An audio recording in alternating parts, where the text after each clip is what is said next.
में आज का टॉपिक है अंतरिक्ष प्रौद्योगिकी। सबसे पहले इसके बाद स्टार्ट करते हैं। पहला प्रश्न पूछा गया है कि भारतीय अंतरिक्ष कार्यक्रम के जनक कौन थे। भारतीय अंतरिक्ष कार्यक्रम के जनक कौन थे, तो इसका सही जवाब हो जाएगा। देखिए काफी महत्वपूर्ण प्रश्न है, कई बार इस प्रश्न को पूछा जा चुका है। तो सही जवाब है डॉक्टर विक्रम अंबालाल साराभाई। विक्रम साराभाई का नाम याद रखिएगा। और डॉक्टर विक्रम साराभाई को भारतीय अंतरिक्ष कार्यक्रम का जनक माना जाता है। सेकंड प्रश्न है, निम्न में से किन्हें भारत के अंतरिक्ष कार्यक्रम का जनक माना जाता है, तो आपको मालूम है। इसका सही जवाब क्या होगा, कमेंट करके बताइए। किन्हें भारत के अंतरिक्ष कार्यक्रम का जनक माना जाता है, तो इसका सही जवाब है विक्रम साराभाई को। देखिए अगर बात करें तो वर्ष 2019-20 के दौरान भारतीय अंतरिक्ष कार्यक्रम के जनक डॉक्टर विक्रम साराभाई की जन्म शताब्दी मनाई गई। डॉक्टर विक्रम साराभाई का जन्म 12 अगस्त 1919 को हुआ था। थर्ड प्रश्न है, अंतरिक्ष में भेजा गया भारत का प्रथम उपग्रह कौन सा है। अंतरिक्ष में भेजा गया भारत का प्रथम उपग्रह कौन सा है, काफी महत्वपूर्ण प्रश्न है, कई बार इस प्रश्न को भी पूछा गया है। तो अंतरिक्ष में भेजा गया भारत का पहला उपग्रह है आर्यभट्ट। सी ऑप्शन इसका सही जवाब हो जाएगा। भारत का अंतरिक्ष में प्रक्षेपित प्रथम उपग्रह आर्यभट्ट है। इसका प्रक्षेपण तत्कालीन सोवियत संघ के कापुस्तिनियार प्रक्षेपण केंद्र से कॉस्मोस 3M प्रक्षेपण यान के द्वारा 19 अप्रैल 1975 को किया गया। 4 नंबर है, भारत ने अंतरिक्ष युग में प्रवेश किया किससे। भारत ने अंतरिक्ष युग में प्रवेश किया किसके प्रक्षेपण से। जवाब आपको मालूम है तो कमेंट कीजिए। सही जवाब है आर्यभट्ट के प्रक्षेपण से, यानी बी ऑप्शन बिल्कुल करेक्ट ऑप्शन है। आर्यभट्ट का प्रक्षेपण कब किया गया था। आर्यभट्ट का प्रक्षेपण कब किया गया था, 19 अप्रैल 1975 को। ठीक है, अगर बात करें तो प्रश्न संख्या 6 में पूछा गया है कि भारत के प्रथम अंतरिक्ष उपग्रह आर्यभट्ट को डिजाइन करने वाले वैज्ञानिक जिनका हाल ही में निधन हो गया, इनका नाम है, क्या नाम है। भारत के प्रथम अंतरिक्ष उपग्रह आर्यभट्ट को डिजाइन करने वाले वैज्ञानिक जिनका हाल ही में निधन हुआ, नाम है, याद रखिएगा, प्रोफेसर UR राव। प्रोफेसर क्या है, उडुपी रामचंद्र राव इनका पूरा नाम है। तो ए ऑप्शन बिल्कुल करेक्ट ऑप्शन है। देखिए प्रोफेसर UR राव एक महान भारतीय वैज्ञानिक और भारतीय उपग्रह कार्यक्रम के वास्तुकार थे, जिनका 24 जुलाई 2017 को बंगलुरु स्थित अपने आवास में निधन हो गया। भारत के प्रथम अंतरिक्ष उपग्रह आर्यभट्ट को इन्होंने ही डिजाइन किया था, जिसे 19 अप्रैल 1975 को लॉन्च किया गया। वह इसरो के पूर्व अध्यक्ष थे। उन्हें 1976 में पद्म भूषण, 2017 में पद्म विभूषण से सम्मानित किया गया था। अमेरिका के सैटेलाइट हॉल ऑफ फेम में शामिल किए जाने वाले ये पहले भारतीय अंतरिक्ष वैज्ञानिक थे। 7 नंबर, वह जंतु कौन है जिसने अंतरिक्ष में प्रथम यात्रा की। यह भी प्रश्न कई बार पूछा गया है, बहुत ही महत्वपूर्ण है, याद रखिएगा। वह जंतु कौन है जिसने अंतरिक्ष में पहली बार यात्रा की, तो वह जंतु है डॉग, यानी कुत्ता, बी ऑप्शन। इसका नाम क्या था, कमेंट करके बताइएगा। देखिए लाइका नामक कुतिया अंतरिक्ष में पृथ्वी के कक्षा में जाने वाला प्रथम जंतु थी, प्रथम ये प्राणी थी। 3 नवंबर 1957 को स्पुतनिक 2 अंतरिक्ष यान के द्वारा इस अंतरिक्ष में भेजा गया था, नाम था लाइका। ठीक है, ये क्या थी, कुतिया थी। प्रश्न संख्या 8 है, निम्नलिखित में से किस नाम का जानवर 3 नवंबर 1957 को अंतरिक्ष में भेजा गया था। तो आपको मालूम है लाइका नामक एक कुतिया को जो है 3 नवंबर 1975 को अंतरिक्ष में भेजा गया था। सर्वप्रथम अगर बात करें तो 3 नवंबर 1957 को लाइका नामक कुतिया को स्पुतनिक 2 अंतरिक्ष यान के द्वारा अंतरिक्ष में भेजा गया था। 28 मई 1959 को एबल तथा बेकर नामक बंदर अंतरिक्ष में भेजे गए। 19 अगस्त 1960 को स्पुतनिक 5 अंतरिक्ष यान के द्वारा बेलका नामक कुत्ते को अंतरिक्ष में भेजा गया। और 28 जनवरी 2013 को जो है ईरान ने पीसगाम रॉकेट के द्वारा एक बंदर को अंतरिक्ष में भेजा। प्रश्न संख्या 9 है, अंतरिक्ष में जाने वाला प्रथम अंतरिक्ष यात्री कौन था। बहुत ही महत्वपूर्ण प्रश्न है, याद रखिएगा। अगर इसका जवाब आपको मालूम है तो कमेंट करके बताइए। अंतरिक्ष में जाने वाला प्रथम मतलब कि अंतरिक्ष यात्री कौन था, प्रथम अंतरिक्ष यात्री। तो नाम याद रखिएगा, यूरी गागरिन थे। ऑप्शन ए इसका सही जवाब हो जाएगा। 14 अप्रैल 1961 को तत्कालीन सोवियत संघ ने वोस्टोक 1 नामक अंतरिक्ष यान से अंतरिक्ष में पहली बार मनुष्य को भेजने का श्रेय हासिल किया था। यूरी गागरिन प्रथम व्यक्ति थे जिन्होंने मानव की अंतरिक्ष यात्रा की श्री गणेश किया। आगे बढ़ते हैं, प्रश्न संख्या 10 पूछा गया है, निम्न में से विश्व की सबसे पहली महिला अंतरिक्ष यात्री कौन है। निम्न में से विश्व की सबसे पहली महिला अंतरिक्ष यात्री कौन है, तो इसका सही जवाब है वैलेंटीना तेरेस्कोवा। Valentina Tereshkova. तो ये प्रथम अंतरिक्ष यात्री रूस के यूरी गागरिन है, जबकि प्रथम महिला अंतरिक्ष यात्री रूस की वैलेंटीना तेरेस्कोवा है। वोस्टोक 6 मिशन जो है 1963 के द्वारा सोवियत संघ की वेलेंटीना तेरेस्कोवा ने प्रथम महिला अंतरिक्ष यात्री होने का गौरव प्राप्त किया था। 11 नंबर है, पहला आदमी जिसने चांद पर अपना पैर रखा था कौन है? बताइए, पहला आदमी जिसने चांद पर पहला पैर रखा अपना, मतलब कि चांद पर उतरने वाला पहला व्यक्ति था, नाम है, बताइए, नील आर्मस्ट्रॉन्ग। यानी बी ऑप्शन बिल्कुल सही जवाब है और बहुत ही महत्वपूर्ण प्रश्न भी है। देखिए, नील एल्डन आर्मस्ट्रॉन्ग एक अमेरिकी खगोल शास्त्री और चंद्रमा पर कदम रखने वाले ये पहले व्यक्ति थे। जुलाई 1969 में नील आर्मस्ट्रॉन्ग, बज एल्ड्रिन तथा माइकल कॉलिंस ने अपोलो 11 मिशन के माध्यम से अंतरिक्ष में उड़ान भरी थी। ईगल नामक लैंडर के माध्यम से सर्वप्रथम जो है आर्मस्ट्रॉन्ग चंद्रमा पर उतरे थे। इसके बाद बज एल्ड्रिन ने चंद्रमा की सतह पर लैंड किया था, जबकि कॉलिंस अपोलो कैप्सूल में चंद्रमा की कक्षा में परिक्रमा करते रहे। और 12 नंबर है, अंतरराष्ट्रीय अंतरिक्ष स्टेशन पर किसी नासा के अंतरिक्ष यात्री के द्वारा सर्वाधिक लंबी अंतरिक्ष यात्रा का रिकॉर्ड किसका है? अंतरराष्ट्रीय अंतरिक्ष स्टेशन पर किसी नासा के अंतरिक्ष यात्री का सर्वाधिक लंबी अंतरिक्ष यात्रा करने का जो रिकॉर्ड है, किनका है? तो इसका सही जवाब है मार्क वेंड हे को। यानी इन्होंने सबसे ज्यादा अंतरिक्ष यात्रा का रिकॉर्ड बनाया है, मार्क वेंड हे। 30 मार्च 2022 को नासा के अंतरिक्ष यात्री मार्क वेंड हे ने अंतरराष्ट्रीय अंतरिक्ष स्टेशन पर 355 दिवसीय एकल उड़ान मिशन पूरा किया। यह इतिहास में किसी अमेरिकी अंतरिक्ष यात्री के द्वारा सबसे लंबी एकल अंतरिक्ष उड़ान का विश्व रिकॉर्ड है और इससे पूर्व यह रिकॉर्ड स्कॉट केली के नाम था, 340 दिन। इन्होंने 355 दिन जो है मतलब कि उड़ान भरा था। इसके बाद 13 नंबर है, टीम पीक को निम्नलिखित में से किस रूप में जाना जाता है? टीम पीक को निम्नलिखित में से किस रूप में जाना जाता है? इसका सही जवाब क्या है, आप बताइए। बहुत ही महत्वपूर्ण है, ध्यान में रखना है। तो इसका सही जवाब है अंतरिक्ष यात्री के रूप में। टीम पीक को निम्नलिखित में से किस रूप में जाना जाता है? तो अंतरिक्ष यात्री के रूप में। अगर बात करें तो देखिए, जो टीम पीक थे ये यूरोपीय अंतरिक्ष एजेंसी के एक अंतरिक्ष यात्री हैं, ठीक है, और ये ब्रिटिश वायुसेना में भी अपनी सेवाएं दे चुके हैं।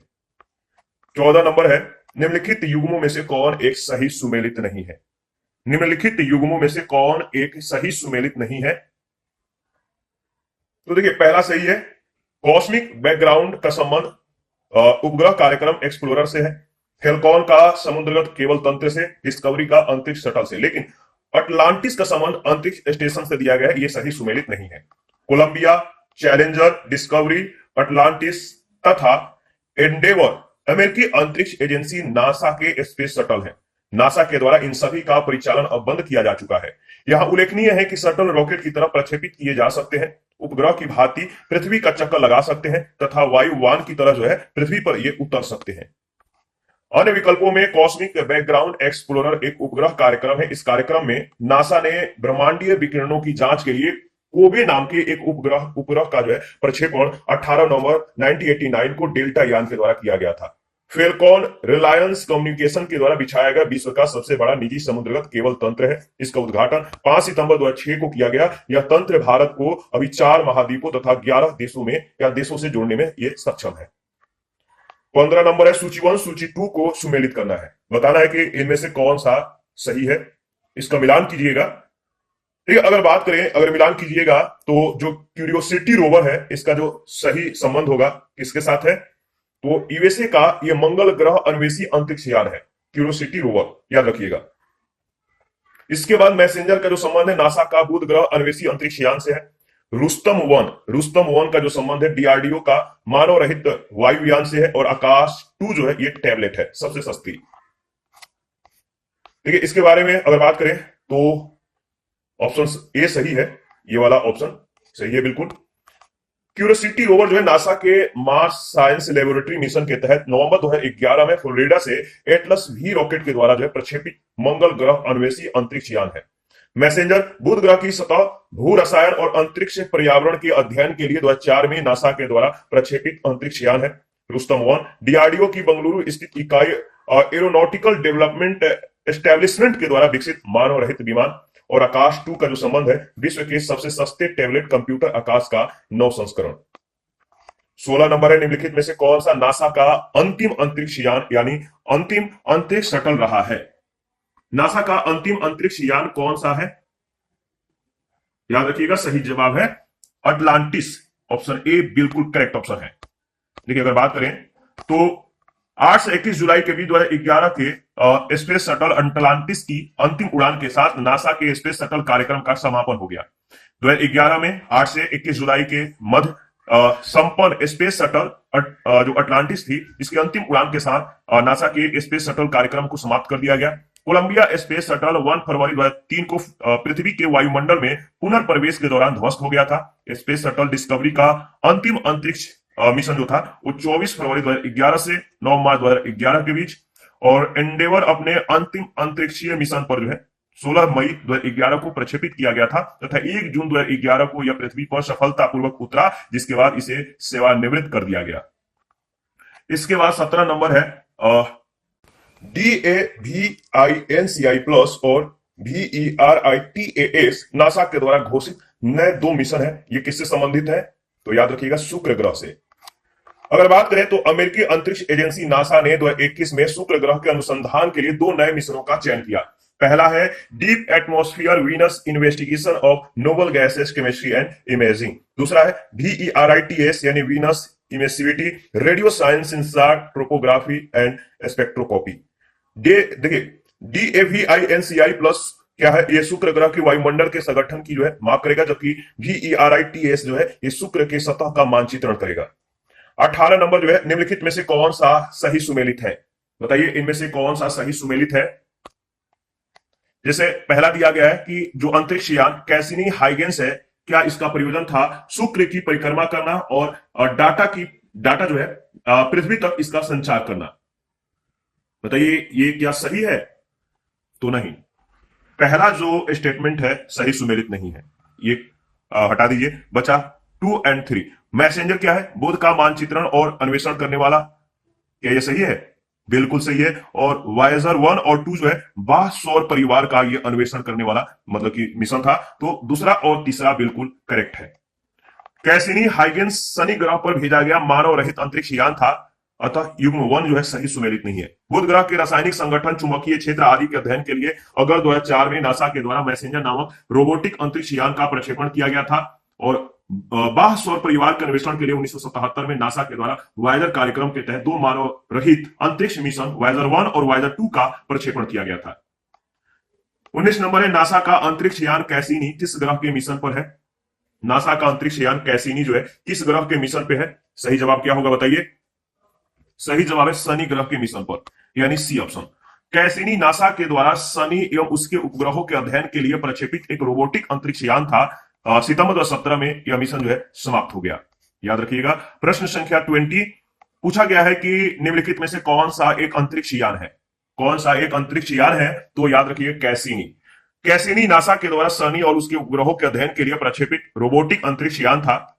टेक्सार इजरायली उपग्रह है जिसे भारत के PSLV यान से प्रक्षेपित किया गया था। और एपोफिस एक मतलब कि एस्टेरॉयड है तथा स्पिट्जर नासा के द्वारा संस्थापित अंतरिक्ष दूरबीन है। 21 है, यह प्रयोग 3 ऐसे अंतरिक्ष यानों को काम में लगाए गए जो एक समबाहु त्रिभुज की आकृति में उड़ान भरेंगे, जिसमें प्रत्येक भुजा 1 मिलियन किलोमीटर लंबी है और यानों के बीच लेजर चमक रही होंगी। कथित प्रयोग किससे संदर्भित करता है? बताइए, इसका सही जवाब क्या होगा? तो इसका सही जवाब है ऑप्शन डी, इवोल्वर्ड लिसा। ठीक है, डी ऑप्शन को याद रखिएगा। देखिए, इवोल्वर्ड लेजर इंटरफेरोमीटर स्पेस एंटीना को जो है ईलिसा को जो संदर्भित करता है। ईलिसा एक प्रस्तावित अंतरिक्षीय मिशन है जिसका उद्देश्य है ग्रेविटेशनल वेव्स का पता लगाना, यानी गुरुत्वीय तरंगों का पता लगाना और उनका सटीकता के साथ मापन करना। यूरोपीय अंतरिक्ष एजेंसी इस मिशन का संचालन कर रही है, जिसमें नासा एवं वैज्ञानिकों का एक अंतरराष्ट्रीय संघ भी सहयोग कर रहा है। इवोल्वर्ड लिसा का प्रयोग 3 ऐसे अंतरिक्ष यानों को काम में लगाएगा जो एक समबाहु त्रिभुज की आकृति में उड़ान भरेंगे, जिसमें प्रत्येक भुजा 1 मिलियन किलोमीटर लंबी है और यानों के बीच लेजर चमक रही होगी। 22 नंबर है, विकसित लेजर व्यक्तिकरण मापी अंतरिक्ष एंटेना यानी इन्वॉल्व लेजर इंटरफेरोमीटर स्पेस जो एंटेना है, इस परियोजना का क्या प्रायोजन है, उद्देश्य है? ई लिसा का क्या प्रायोजन है, अब बताइए। तो देखिए, ई लिसा का जो प्रायोजन है गुरुत्वीय तरंगों का संसूचन करना। ठीक है, बी ऑप्शन। लिसा परियोजना के तहत तीन भिन्न भिन्न लेकिन एक दूसरे से संबंध अंतरिक्ष यान शामिल है। ये अंतरिक्ष यान एक त्रिकोणीय विन्यास में सूर्य की परिक्रमा करेंगे। ये तीनों अंतरिक्ष यान संयुक्त रूप से एक परिशुद्ध इंटरफेरोमीटर की रचना करेंगे। ये इंटरफेरोमीटर 0.1 एम हर्ट्ज से 1 हर्ट्ज की आवृत्ति की रेंज में गुरुत्वीय तरंगों का पता लगाने में सक्षम होगा। 23 नंबर है, ब्रिटेन के वैज्ञानिकों ने एक ग्रेविटी ट्रैक्टर बनाया है और निम्न में से उसे चिन्हित कीजिए। ब्रिटेन के वैज्ञानिकों ने एक ग्रेविटी ट्रैक्टर बनाया है, निम्न सूची से उसे सूचित कीजिए, चिन्हित कीजिए। इसका सही जवाब क्या होगा? तो देखिए, अगर बात करें जो ऑप्शन दिया गया है, इन चारों ऑप्शन में जो डी ऑप्शन है, एक अंतरिक्ष यान ऐसे यांत्रिकी के साथ जो क्षुद्र ग्रहों को पृथ्वी से टक्कर लेने से बचाएगा, इसके संदर्भ में यह सही है, डी ऑप्शन। 30 अगस्त 2009 को यूरोपीय कंपनी EADS की सहायक कंपनी एरियल स्पेस ने एक ऐसे अंतरिक्ष यान की डिजाइन तैयार की जिसे पृथ्वी से किसी क्षुद्र ग्रह के टकराने की आशंका पर तैनात किया जा सकता है। इस खतरे से बचाव किया जा सकता है। इसकी परिकल्पना 2005 में एडवर्ड TLU एवं स्टैनली जी लव ने दी थी। याद रखिएगा, एडवर्ड TLU और स्टैनली जी लव, इन दोनों ने इसकी परिकल्पना की थी 2005 में। 24 नंबर है, हाल ही में वैज्ञानिकों ने पृथ्वी से अरबों प्रकाश वर्ष दूर विशालकाय ब्लैक होलो के विलय का प्रक्षेपण किया। इस प्रक्षेपण का क्या महत्व है? हाल ही में वैज्ञानिकों ने पृथ्वी से अरबों प्रकाश वर्ष दूर विशालकाय ब्लैक होलो के विलय का प्रक्षेपण किया। इस प्रक्षेपण का क्या महत्व है? तो देखिए, इसका जो सही जवाब हो जाएगा, जो महत्व है, गुरुत्वीय तरंगों का अभिज्ञान हुआ, डी ऑप्शन। अगर बात करें तो लिगो और विर्गो ऑब्जर्वेटरी के द्वारा पृथ्वी से अरबों प्रकाश वर्ष दूर विशालकाय ब्लैक होलो के विलय के फलस्वरूप अंतरिक्ष काल में यानी स्पेस टाइम में उत्पन्न हुई गुरुत्वीय तरंगों को संसूचित किया, जिसे प्रख्यात भौतिक वैज्ञानिक, याद रखिएगा, प्रख्यात भौतिक वैज्ञानिक अल्बर्ट आइंस्टीन, किसने? अल्बर्ट आइंस्टीन ने, अगर बात करें तो इनके द्वारा उनकी थ्योरी ऑफ जनरल रिलेटिविटी यानी सामान्य सापेक्षता के सिद्धांत के आधार पर प्रस्तुत गुरुत्वीय तरंगों के पूर्वानुमान की पुष्टि हुई। 25 नंबर है, गुरुत्वीय तरंगों को पहली बार देखा गया। गुरुत्वीय तरंगों को पहली बार कब देखा गया? तो सितंबर 2015 में, बी ऑप्शन इसका सही जवाब हो जाएगा। 14 सितंबर 2015 को गुरुत्वीय तरंगों का पहला प्रत्यक्ष अवलोकन किया गया और इससे संबंधित घोषणा 11 फरवरी 2016 को LIGO laser interferometer gravitational wave observatory के द्वारा की गई, लीगो के द्वारा। 26 नंबर है, वैज्ञानिक निम्नलिखित में से किन परिघटनाओं को ब्रह्मांड के निरंतर विस्तरण के साक्ष्य के रूप में उद्धृत करते हैं? वैज्ञानिक निम्नलिखित में से किन परिघटनाओं को ब्रह्मांड के निरंतर विस्तरण के साक्ष्य के रूप में उद्धृत करते हैं? 4 स्टेटमेंट है, बताना है कि इनमें से कौन कौन सा कूट सही है। ठीक है, अगर बात करें तो पहला दिया गया कि अंतरिक्ष में सूक्ष्म तरंगों की उपस्थिति का पता चलना, बिल्कुल सही। दूसरा, अंतरिक्ष में रेड शिफ्ट परिघटना का अवलोकन, यानी अगर बात करें तो इसमें जो पहला और दूसरा है मतलब कि सही है, यानी ऑप्शन ए। तीसरा चौथा स्टेटमेंट इसके संदर्भ में नहीं है, तो ऑप्शन ए बिल्कुल सही जवाब है। कैसे? अंतरिक्ष में सूक्ष्म तरंगों की उपस्थिति का पता चलना तथा रेड शिफ्ट परिघटना का अवलोकन वैज्ञानिकों के द्वारा ब्रह्मांड के निरंतर विस्तरण के साक्ष्य के रूप में प्रस्तुत किया जाता है। अमेरिका के साल परलमुटर और एडम राइस के अलावा ऑस्ट्रेलियाई अमेरिकी वैज्ञानिक ब्रायन स्मिथ ने 1998 में 2 अलग अलग शोधों में इस बात का पता लगाया कि करीब 14 अरब वर्ष पहले बिग बैंग की घटना के बाद अस्तित्व में आए ब्रह्मांड के विस्तार की गति तेज होती जा रही है। इसके पूर्व वैज्ञानिकों की धारणा यह थी कि ब्रह्मांड के विस्तार की गति में लगातार कमी आ रही है। अपने अध्ययन में इन वैज्ञानिकों ने पाया कि 50 से अधिक सुपरनोवा से निकल रहा प्रकाश वक्त के साथ अपेक्षा से क्या होगा? अपेक्षा से कहीं ज्यादा कमजोर हो गया है। ठीक है, कहीं ज्यादा कमजोर हो गया, जो इस बात का संकेत करता है कि ब्रह्मांड के विस्तार में तेजी आ रही है। इसी कारण सुपरनोवा की दूरी पृथ्वी से बढ़ गई है और इस वजह से उनसे निकलने वाला प्रकाश दूर हो गया है। इन तीनों वैज्ञानिकों को ब्रह्मांड के विस्तार को समझने की दिशा में किए गए उनके शोध के लिए 2011 के भौतिक शास्त्र के क्षेत्र में नोबेल पुरस्कार से सम्मानित किया गया था। इन तीनों का नाम याद रखिएगा। 27 नंबर है, प्रसारी विश्व की संकल्पना आधारित है किसके प्रभाव पर? प्रसारी विश्व की जो संकल्पना है, यानी ये जो विश्व है इसका प्रसार हो रहा है, इसका फैलाव हो रहा है, किसके मतलब कि सिद्धांत पर या संकल्पना पर यह आधारित है? याद रखिएगा, इसका सही जवाब है डॉपलर प्रभाव पर, ऑप्शन ए, डॉपलर प्रभाव। प्रसारी विश्व की संकल्पना डॉपलर प्रभाव पर आधारित है। डॉपलर प्रभाव के कारण आकाशगंगाओं के केंद्र से आने वाले प्रकाश में उत्पन्न लाल रेड शिफ्ट यह दर्शाता है, लाल विचलन यह दर्शाता है कि वे हमसे दूर जा रही हैं, यानी हर दिशा में ब्रह्मांड का जो है विस्तार हो रहा है। 28 नंबर है, निम्नलिखित परिघटनाओं पर विचार कीजिए। 3 परिघटना दिए गए हैं। उपयुक्त में से अल्बर्ट आइंस्टाइन के अपेक्षता के सामान्य सिद्धांत के भविष्य कथन कौन से हैं जिनकी प्रायः समाचार माध्यमों में विवेचन होती है? इसका सही जवाब क्या होगा? तो निम्नलिखित परिघटनाओं पर अगर विचार करें तो पहला है प्रकाश गुरुत्व के द्वारा प्रभावित होता है। दूसरा, ब्रह्मांड लगातार फैल रहा है। तीसरा, पदार्थ अपने चारों ओर के दिक् काल को विकुंचित यानी वार्प करता है। अल्बर्ट आइंस्टाइन की अपेक्षता के सामान्य सिद्धांत के भविष्य कथन इनमें से जो तीनों है बिल्कुल है, जिसकी प्राय समाचार माध्यमों में विवेचन होती है। तो तीनों सही जवाब है, डी ऑप्शन।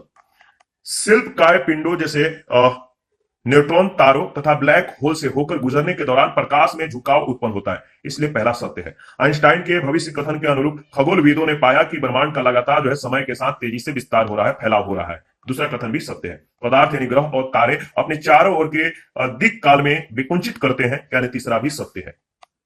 29 नंबर है, कभी कभी समाचारों में event horizon, singularity, string theory और स्टैंडर्ड मॉडल जैसे शब्द किस संदर्भ में आते हैं? तो event horizon, singularity, string theory और स्टैंडर्ड मॉडल, ये किस शब्द को जो है, ये शब्द जो है, ये सभी शब्द किसको संदर्भित करते हैं?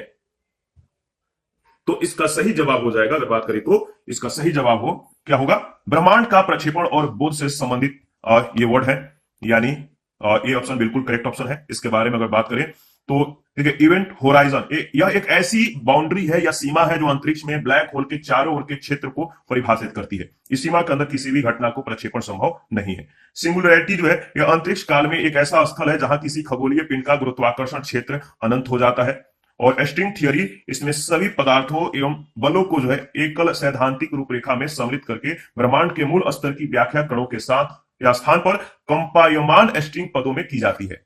स्टैंडर्ड मॉडल जो है, कण भौतिकी का स्टैंडर्ड मॉडल एक ऐसा सिद्धांत है जिसमें ब्रह्मांड में ज्ञात 4 मूल बलों में से 3 विद्युत चुंबकीय, दुर्बल और प्रबल की व्याख्या की जाती है। सभी ज्ञात मूल कणों का वर्गीकरण किया जाता है। प्रश्न संख्या 30 है, श्याम बीवर होता है। श्याम बीवर होता है। श्याम बीवर क्या होता है? तो सिमट गया तारा यानी संकुचित तारा।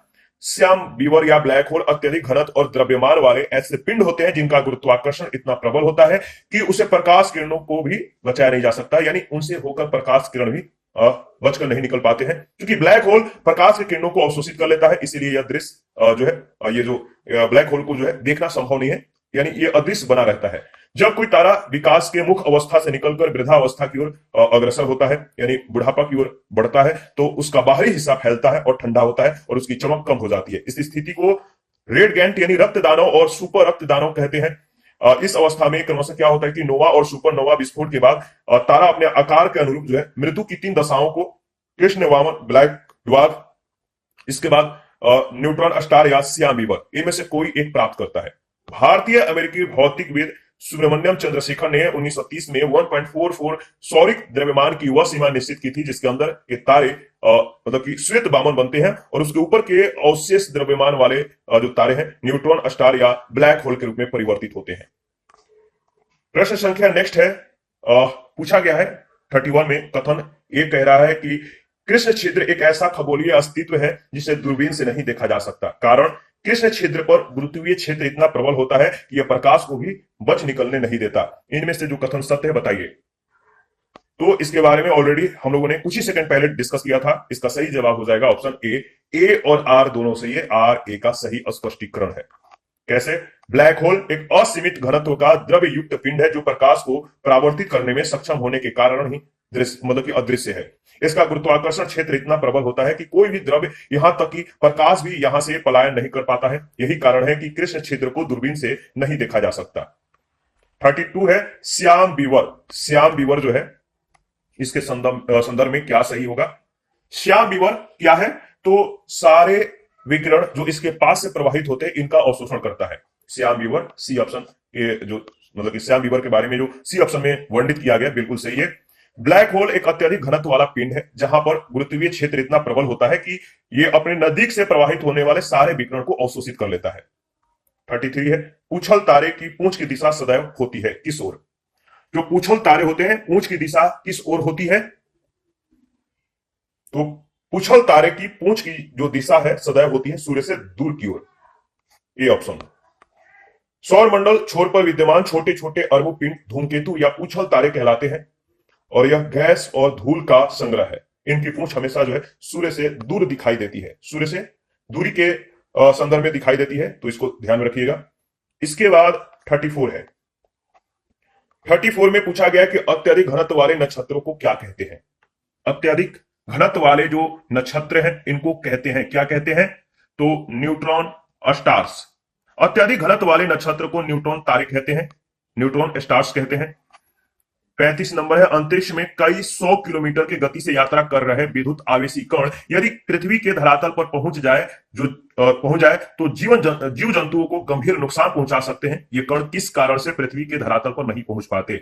अंतरिक्ष में कई, मतलब की अगर बात करें तो कह रहा है कि अंतरिक्ष में कई 100 किलोमीटर से जो है प्रति सेकंड की गति से, कई 100 किलोमीटर प्रति सेकंड की गति से यात्रा कर रहे विद्युत आवेशी कण यदि पृथ्वी के धरातल पर पहुंच जाए तो जीव जंतुओं को काफी नुकसान पहुंचा सकते हैं। जो ये किरण है वो किस कारण से पृथ्वी के धरातल पर नहीं पहुंच पाते हैं?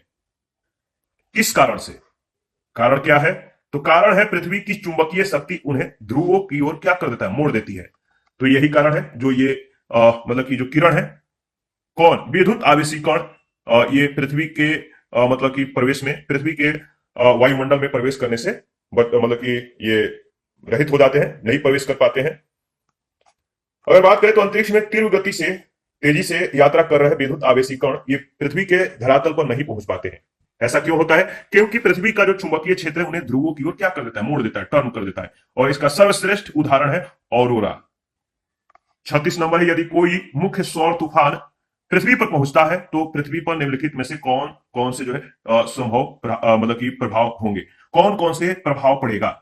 यदि कोई मुख्य सौर तूफान पृथ्वी पर पहुंचता है तो पृथ्वी पर निम्नलिखित में से कौन कौन से प्रभाव जो है संभव हो सकेंगे? कुछ प्रभाव दिया गया है, जैसे पहला, जीपीएस और दिक संचालन प्रणालियां यानी नेविगेशन प्रणालियां विफल हो सकती हैं। विद्युतीय क्षेत्रों में सुनामियां आ सकती हैं। बिजली ग्रिड क्षतिग्रस्त हो सकते हैं। पृथ्वी के अधिकांश हिस्से पर तीव्र ध्रुवीय ज्योतियां जो है घटित हो सकती हैं। और इसके बाद पांचवा जो कथन है, ग्रह के अधिकांश हिस्से पर तवाग्नियां घटित हो सकती हैं। छठा है, उपग्रह की कक्षाएं विक्षुब्ध हो सकती हैं। सातवां है, ध्रुवीय क्षेत्रों के ऊपर से उड़ते हुए वायुयान का लघु तरंग रेडियो संचार बाधित हो सकता है। इनमें से आपको बताना है इनमें जो प्रभावित हो सकते हैं कौन कौन से घटनाएं घटित हो सकती हैं। अगर देखिए इसमें पूछा गया था कि कोई मुख्य सौर तूफान, ठीक है, सौर मतलब कि प्रज्वाल पृथ्वी पर पहुंचता है तो पृथ्वी पर कौन कौन से संभावनाएं घटित हो सकती है, कौन कौन से घटनाएं घटित हो सकती हैं? तो इसका सही जवाब है जीपीएस और नेविगेशन प्रणालियां विफल हो सकती है, बिल्कुल सही है। दूसरा जो दिया गया था कि विषुवतीय क्षेत्रों में सुनामी आ सकती है, ये सही नहीं है। तीसरा सही है, चौथा भी सही है, छठा सही है, पांचवा सही नहीं है। पांचवा था कि ग्रह के अधिकांश हिस्से पर दवा अग्नियां घटित हो सकती हैं, पांचवा सही नहीं है, लेकिन छठा सातवां सही है। ठीक है, तो इसका सही जवाब हो जाएगा ऑप्शन सी। इसके बारे में अगर बात करें तो सौर प्रज्वाल, solar flares, coronal mass injection, उच्च गति की सौर पवन तथा सौर ऊर्जा कण जो है ये सभी सौर गतिविधि के रूप हैं, सोलर एक्टिविटी है। सौर प्रज्वाल वास्तव में सूर्य के चुंबकीय ऊर्जा के रिलीज के द्वारा हुए विकिरण के तीव्र विस्फोट है। सौर प्रज्वाल हमारे सौर मंडल की सबसे बड़ी विस्फोटक घटनाएं हैं। सौर प्रज्वाल, सौर तूफान उच्च ऊर्जा कणों एवं विकिरण युक्त होते हैं जो जीवित प्राणियों के लिए खतरनाक है। ये सौर प्रज्वाल पृथ्वी के चुंबकीय क्षेत्र एवं वातावरण के कारण पृथ्वी के धरातल तक नहीं पहुंच पाते हैं, परंतु ये पृथ्वी के ऊपरी वातावरण तक पहुंचने पर पृथ्वी के आयन मंडल क्षेत्र में व्यवधान उत्पन्न करते हैं। इसके परिणाम स्वरूप जीपीएस और नेविगेशन प्रणालियां बाधित या विफल हो सकती हैं। उपग्रहों की कक्षाएं विक्षुब्ध हो सकती हैं। ध्रुवीय क्षेत्रों के ऊपर से उड़ते हुए वायुयान का लघु तरंग रेडियो संचार बाधित हो सकता है। पृथ्वी के अधिकांश हिस्सों पर तीव्र ध्रुवीय ज्योतियां घटित हो सकती हैं। और सौर प्रज्वाल के अंतर्गत सूर्य के द्वारा उत्पन्न एक और घटना पृथ्वी के लिए और भी खतरनाक हो सकती है। इसे कोरोनल मास इंजेक्शन के रूप में जाना जाता है, CME, कोरोनल मास इंजेक्शन। ये सौर विस्फोट का एक रूप है जो पृथ्वी के वायुमंडल में पार्टिकल्स के फटने और विद्युत चुंबकीय उतार चढ़ाव को प्रेरित करते हैं, जो विद्युत ग्रिड में ट्रांसफार्मर को क्षतिग्रस्त कर सकते हैं। एक CME के कण एक उपग्रह पर महत्वपूर्ण इलेक्ट्रॉनिक्स से भी टकरा सकते हैं और इसकी प्रणाली को बाधित कर सकते हैं। विषुवतीय क्षेत्रों में सुनामियां एवं ग्रह के अधिकांश हिस्से पर जो है फॉरेस्ट फायर्स यानी दवा अग्नियों के घटित होने से इसका संबंध नहीं है। 37 है, कथन ए कह रहा है कि अंतरिक्ष यान पृथ्वी पर उतरते समय कुछ क्षण के लिए भू स्टेशन से रेडियो संपर्क खो देता है। कारण, जब एक अंतरिक्ष यान पृथ्वी के वायुमंडल में प्रवेश करता है तो यान की सतह का ताप बढ़ जाता है, जिससे उसके चारों ओर वायु आयनित हो जाते हैं। तो इन दोनों में से जो सही कथन है आपको बताना है, कौन सा सही कथन है। ठीक है, अगर बात करें तो इनमें से जो सही कथन है वो है आपका ऑप्शन ए, दोनों सही है और आर ए की सही व्याख्या भी करता है। ऑप्शन ए बिल्कुल करेक्ट ऑप्शन है। इसके बारे में अगर बात करें तो दो चार पॉइंट है। अंतरिक्ष यान के पृथ्वी के वायुमंडल में प्रवेश के दौरान वायु के कणों से टकराने के फलस्वरूप उत्पन्न हुए घर्षण से क्या होता है कि अंतरिक्ष यान की सतह का तापमान बढ़ जाता है, जिससे उसके चारों ओर की जो एयर है आयनित हो जाती है और ये रेडियो सिग्नलों को बाधित करके भू स्टेशन से अंतरिक्ष यान के संपर्क को प्रभावित कर देती है। 38 है, निम्नलिखित कथनों पर विचार कीजिए। निम्नलिखित कथनों पर विचार कीजिए, क्या विचार करना है। पहला है कि तुल्यकारी उपग्रह लगभग 10,000 किलोमीटर की ऊंचाई पर स्थापित किया गया है। दूसरा, संगीत के एफएम संचरण के उत्तम प्रकार का होने का कारण है कि वायुमंडलीय अथवा कृत्रिम शोर जो सामान्यतः आवृत्ति परिवर्तन के रूप में होता है, इसके लिए अधिक हानिकारक नहीं होता। इन दोनों में से जो सही है, कौन सा सही है। तीसरा, इसमें तीसरा स्टेटमेंट नहीं है, दो ही स्टेटमेंट है। तो इनमें से जो सही मतलब कि स्टेटमेंट है वो है आपका पहला, केवल पहला स्टेटमेंट। क्या है कि तुल्यकारी उपग्रह लगभग 10,000 किलोमीटर की ऊंचाई पर स्थापित किया गया है। पहला स्टेटमेंट सही नहीं है। तो इसमें जो सही मतलब कि स्टेटमेंट है मतलब कि ऑप्शन है वो है ऑप्शन ए, यानी स्टेटमेंट सही नहीं है लेकिन ऑप्शन ए सही है। ऑप्शन ए आपको लगाना है ओ मार्कशीट में, तो समझने की कोशिश कीजिएगा। तुल्यकारी उपग्रह या जियो स्टेशनरी सैटेलाइट है, इसकी कक्षा की ऊंचाई लगभग 36,000 किलोमीटर होती है। इस कक्षा में स्थापित एक उपग्रह के दायरे में धरती का 1/3 भूभाग आ जाता है। यदि इस कक्षा में 3 उपग्रह समान दूरियों पर स्थापित कर दिए जाएं तो सारी दुनिया में संचार व्यवस्था स्थापित की जा सकती है। इसलिए पहला सही नहीं है, दूसरा कथन सही है। 39 है, दूरसंचार प्रसारण के लिए प्रयुक्त उपग्रहों को भू अप्रगामी कक्षा में रखा जाता है। एक उपग्रह ऐसी कक्षा में तब होता है जब पहला, कक्षा भू तुल्यकालिक होती है, दूसरा, कक्षा वृत्ताकार होती है, तीसरा, कक्षा पृथ्वी के भूमध्य रेखा के समतल होती है और चौथा, कक्षा जो है 22,236 किलोमीटर की तुंगता पर होती है। तो जो दूरसंचार प्रसारण के लिए उपयुक्त उपग्रहों को भू अप्रगामी कक्षा में रखा जाता है। तो एक उपग्रह ऐसी कक्षा में तब होता है जब इन चारों में से कौन सा कंडीशन जो है सही है। तो देखिए इसका जो सही जवाब हो जाएगा पहला, दूसरा, तीसरा, लेकिन चौथा स्टेटमेंट सही नहीं है। ऑप्शन ए बिल्कुल करेक्ट ऑप्शन है। इसके बारे में डिस्कस कर लेते हैं। भू अप्रगामी कक्षा एक वृत्तीय भू तुल्यकालिक कक्षा है जो पृथ्वी के भूमध्य रेखा के समतल होती है। समुद्र तल से इस कक्षा की ऊंचाई लगभग जो है 22,236 मील होती है। ठीक है, कभी कभी इसे कलार कक्षा के नाम से भी जाना जाता है। पृथ्वी के एक नियत बिंदु से देखने पर भू अप्रगामी कक्षा में स्थापित कोई उपग्रह स्थिर प्रतीत होता है। 40 नंबर है, भू अस्थैतिक स्थिति क्या है। भू अस्थैतिक स्थिति क्या है, तो इसका सही जवाब है ऑप्शन सी। जब कोई पदार्थ पृथ्वी के चारों ओर पृथ्वी के गति के समानुपाती उस गति से चलता है कि वह पृथ्वी पर स्थित किसी स्थान से निश्चित दूरी पर होता है। सी ऑप्शन इसका करेक्ट ऑप्शन है। जब कोई पदार्थ पृथ्वी के चारों ओर पृथ्वी की गति के समानुपाती उस गति से चलता है कि वह पृथ्वी पर स्थित किसी स्थान से निश्चित दूरी बनाए रखता है तो इसे भू अस्थैतिक स्थिति कहते हैं। इसी सिद्धांत पर भू स्थिर उपग्रह कार्य करते हैं। इस प्रकार के उपग्रहों की कक्षा वृत्ताकार होती है और ये 24 घंटे में पृथ्वी का एक चक्कर लगाते हैं। इनकी गति पृथ्वी के परिभ्रमण से जो है समान होने के कारण ये उपग्रह स्थिर प्रतीत होते हैं। इसी के साथ आज का जो 1 नंबर जो प्रश्न है, भू स्थिर उपग्रह घूमता है। भू स्थिर उपग्रह घूमता है स्थिर ऊंचाई पे, इसके बारे में डिस्कस कर लेते हैं। ठीक है, जब कोई पदार्थ पृथ्वी के चारों ओर पृथ्वी के गति के समानुपाती उस गति से चलता है कि वह पृथ्वी पर स्थित किसी स्थान से निश्चित दूरी को बनाए रखता है तो इसे भू अस्थैतिक स्थिति कहते हैं। इसी सिद्धांत पर भू स्थिर उपग्रह कार्य करते हैं और इस प्रकार के उपग्रहों की कक्षा जो है वृत्ताकार होती है, याद रखिएगा। और ये 24 घंटे में पृथ्वी का जो है एक चक्कर लगाते हैं। इनकी गति पृथ्वी के परिभ्रमण, याद रखिएगा ये क्या है, इनकी गति पृथ्वी के परिभ्रमण से समान होने के कारण ये उपग्रह स्थिर प्रतीत होते हैं। 42, किस वायुमंडलीय परत में संचार उपग्रह अवस्थित किए जाते हैं।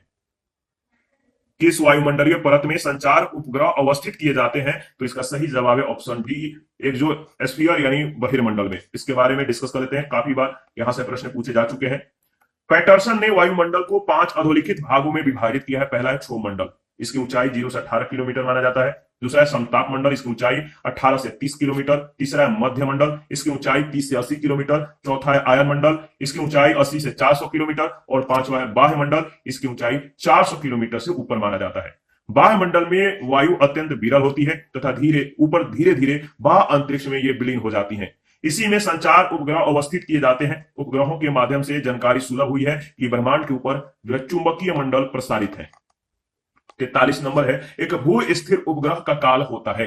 एक भू स्थिर उपग्रह का काल कितना होता है? याद रखिएगा, कितना? 12 घंटा नहीं, 6 घंटा नहीं, 24 घंटा। कैसे? देखिए, जियो स्टेशनरी सैटेलाइट जो है, भू स्थिर उपग्रह जो है, पृथ्वी की सतह से लगभग 35,800 किलोमीटर यानी लगभग 36,000 किलोमीटर मान सकते हैं। तो 36,000 किलोमीटर की ऊंचाई पर पृथ्वी के घूर्णन की दिशा में ही यह परिक्रमा करता है। भू स्थिर उपग्रह का जो परिभ्रमण काल है, पीरियड ऑफ जो रिवोल्यूशन है, ये 24 घंटा है, मतलब कि 24 घंटे होते हैं। तो भू स्थिर उपग्रह का परिभ्रमण काल 24 घंटा है। 44 नंबर भी सेम प्रश्न है, सेम जवाब हो जाएगा। एक भू स्थिर कृत्रिम उपग्रह का आवर्त काल कितना घंटा का होता है? एक भू स्थिर कृत्रिम उपग्रह का आवर्त काल होता है 24 घंटे का। एक वर्ष का नहीं, 12 घंटा का नहीं, 48 घंटा का नहीं, 24 घंटा का। इसके बाद 45 नंबर को देखिए, एनालिसिस कीजिए, बताइए सही जवाब क्या है। इसका जवाब पहले मतलब कि पहले ही दे दिया गया है। अगर आपको थोड़ा भी मतलब कि एनालिसिस मतलब कि या आपको थोड़ा भी आप रिव्यू कर पाए होंगे तो इसका सही जवाब आप कमेंट में दे पाएंगे। नीचे दिए हुए आरेखों में से कौन सा आरेख अंतरिक्ष में तुल्यकारी उपग्रह के पथ का अधिकतम सही निरूपण करता है? तो वो कौन सा आरेख है जो अंतरिक्ष में तुल्यकारी उपग्रह के पथ का अधिकतम जो है सही निरूपण करता है? तो याद रखिएगा, तुल्यकारी उपग्रह का जो पथ होता है, जो पाथ होता है, वो वृत्ताकार होता है। यानी ऑप्शन ए बिल्कुल सही जवाब है। वृत्ताकार को ये इंडिकेट करता है। विकल्प एक आरेख अंतरिक्ष में तुल्यकारी उपग्रह के पथ का अधिकतम सही निरूपण करता है। 46 है, नासा अमेरिकी अंतरिक्ष अभिकरण ने केपलर नामक दूरबीन का परिवर्तन किया। किसके मतलब कि क्या जानने के लिए, किसको जानने के लिए? नासा अमेरिकी अंतरिक्ष अभिकरण ने क्या किया? केपलर नामक एक दूरबीन का परिवर्तन किया। क्या जानने के लिए? आपको बताना है। तो इसका सही जवाब है पृथ्वी तुल्य ग्रहों को जानने के लिए। अन्य तारों की परिक्रमा करने वाले धरती जैसे दूसरे ग्रहों की तलाश के उद्देश्य से अमेरिकी अंतरिक्ष एजेंसी नासा ने केपलर नामक अंतरिक्ष दूरबीन की स्थापना की थी। केपलर मिशन मार्च 2009 में प्रक्षेपित किया गया था। 9 वर्षों तक संचालित होने के बाद 30 अक्टूबर 2018 को नासा ने इसे सेवामुक्त कर दिया था। 47 है, चंद्रा एक्सरे दूरबीन का नाम किस वैज्ञानिक के सम्मान में रखा गया है? चंद्रा एक्सरे दूरबीन का नाम किस वैज्ञानिक के सम्मान में रखा गया है? तो याद रखिएगा, इसका सही जवाब हो जाएगा सुब्रमण्यम चंद्रशेखर के मतलब कि सम्मान में चंद्रा एक्सरे दूरबीन का नाम मतलब कि रखा गया है। तो डी ऑप्शन। चंद्रा एक्सरे दूरबीन का प्रक्षेपण अंतरिक्ष यान कोलंबिया से 23 जुलाई 1999 को किया गया था। इसका नामकरण भारतीय मूल के प्रख्यात अमेरिकी खगोलविद सुब्रमण्यम चंद्रशेखर के नाम पर किया गया था। यह मिशन वर्तमान में अंतरिक्ष में एक्टिव है, सक्रिय है। 48 है, भारत के द्वारा प्रमोचित खगोलीय वेधशाला एस्ट्रोसैट के संदर्भ में कौन सा कथन सही है? एस्ट्रोसैट। तो एस्ट्रोसैट के संबंध में कुछ स्टेटमेंट दिया गया, 2 स्टेटमेंट है, इनमें से कौन सा स्टेटमेंट सही है? तो बताइए। पहला है कि यूएसए और रूस के अलावा केवल भारत एकमात्र ऐसा देश है जिसने अंतरिक्ष में उसी प्रकार की वेधशाला प्रमोचित की है। तो पहला स्टेटमेंट सही नहीं है। दूसरा, एस्ट्रोसैट 2000 किलोग्राम का एक उपग्रह है जो पृथ्वी के सतह के ऊपर 1650 किलोमीटर पर एक कक्षा में स्थापित है। दूसरा स्टेटमेंट भी गलत है। यानी न तो पहला नहीं दूसरा सही है। डी ऑप्शन इसका सही ऑप्शन हो जाएगा। इसके बारे में डिस्कस कर लेते हैं। ठीक है, अगर बात करें तो 28 सितंबर 2015 को इसरो ने एस्ट्रोसैट नामक भारत के पहले खगोलीय मिशन का प्रक्षेपण किया। एस्ट्रोसैट का कुल वजन 1513 किलोग्राम है और इसे पृथ्वी के सतह से 650 किलोमीटर की ऊंचाई पर कक्षा में जो है स्थापित किया जाना है।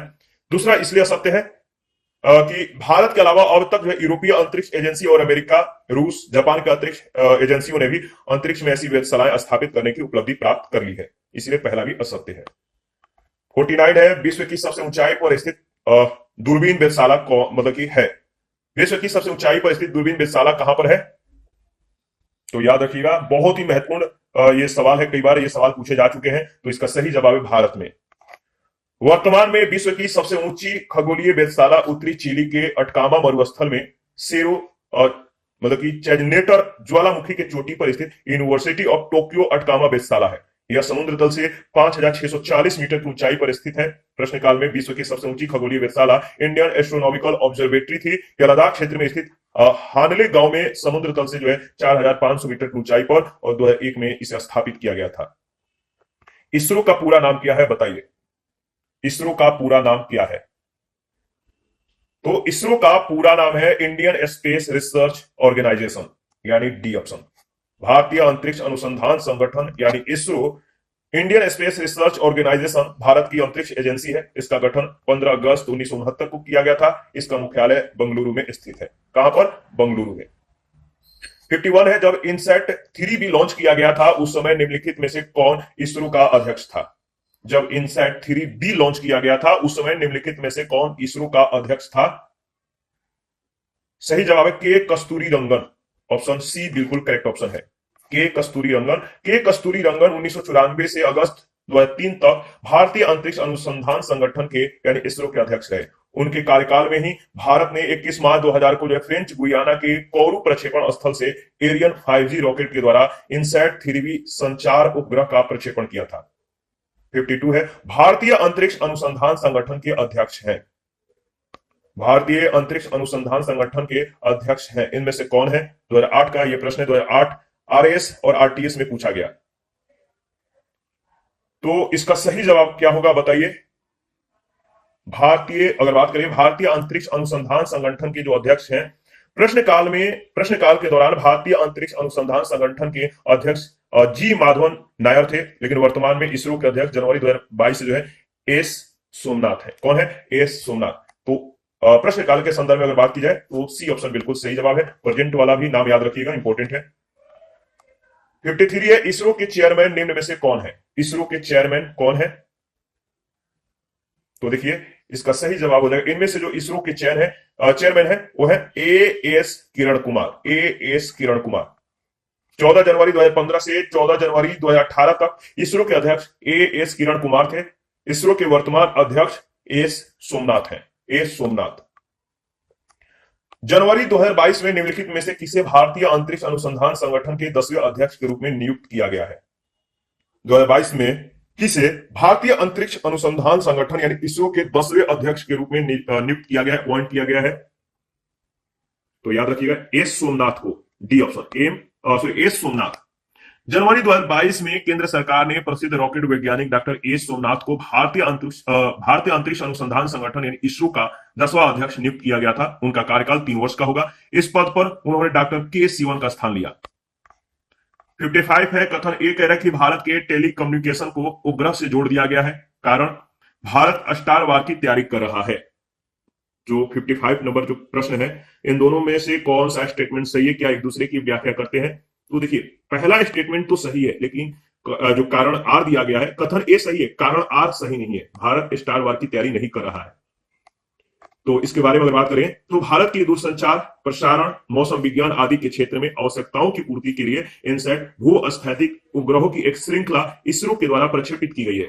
इस प्रकार पहला कथन सही है, परंतु कारण आर गलत है, क्योंकि भारत स्टार वार की तैयारी नहीं कर रहा है। याद रखिएगा।